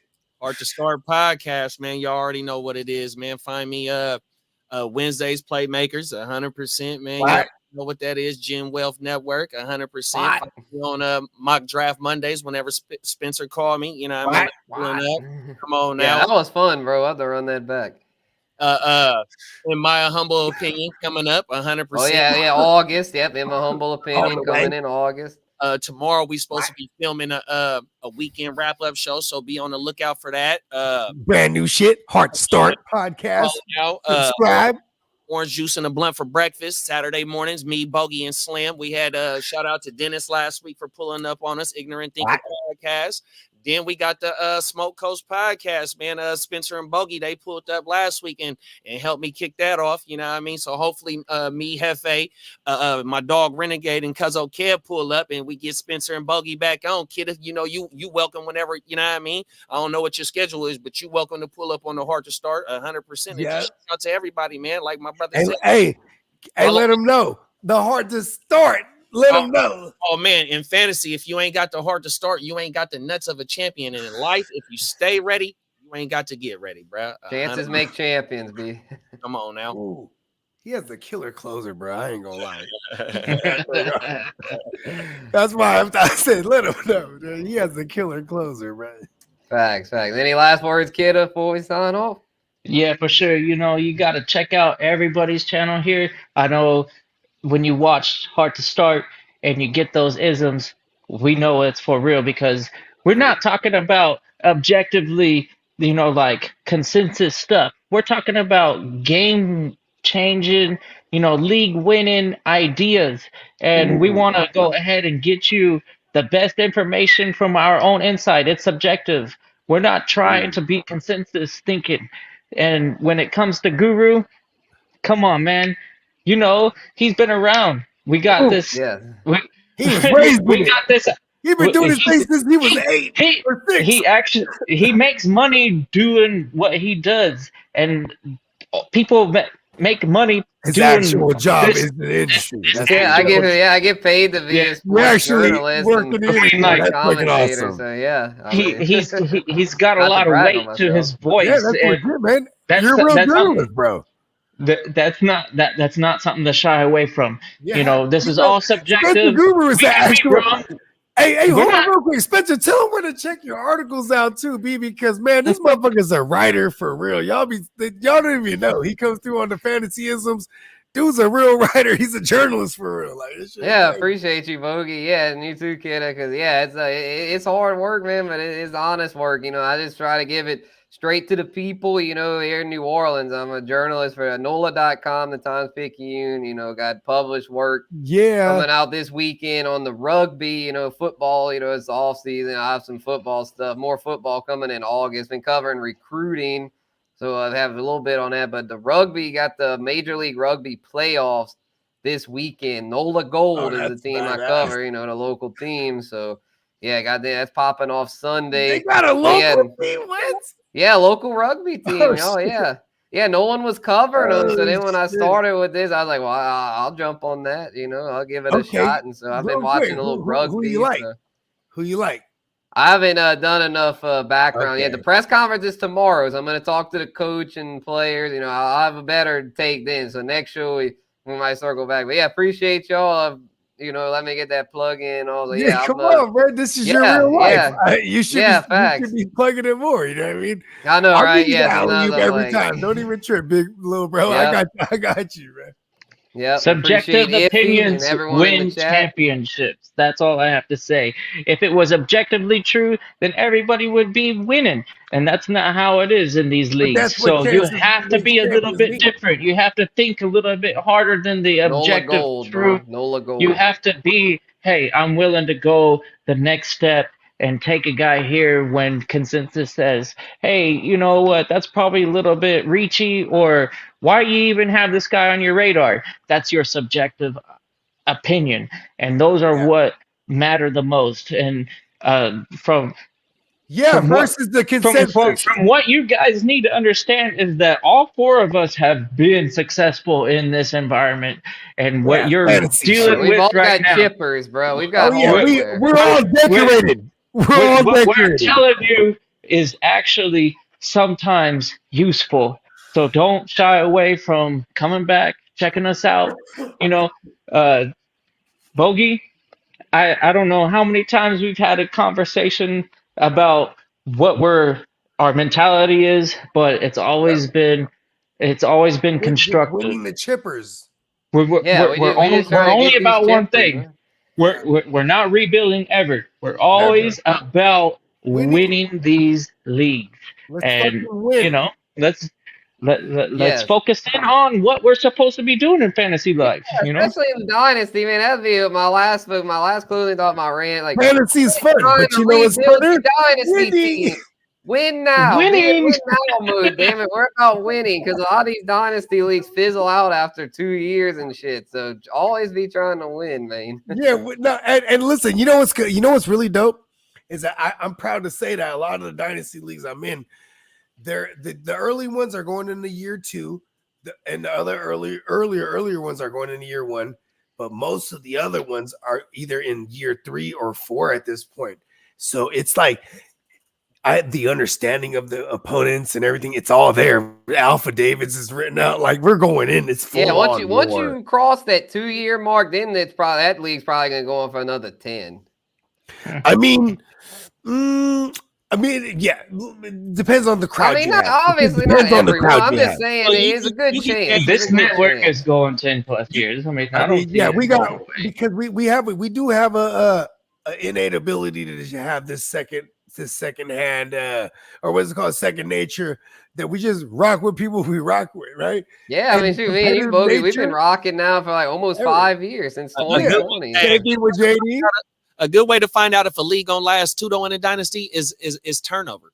How many times you're bringing in new managers? You know what I mean? I hate turnover in a dynasty. Yeah, I mean, League 14 is awesome because that was all the homies. And we never had to replace. We only replaced one person in that league. That was during the draft, right? Yeah. Yep. Yeah. or before the draft or something. The boy was crying about one of his picks or No, something. he drafted it, the whole team, and then right after he started beefing with me and Huss and shit.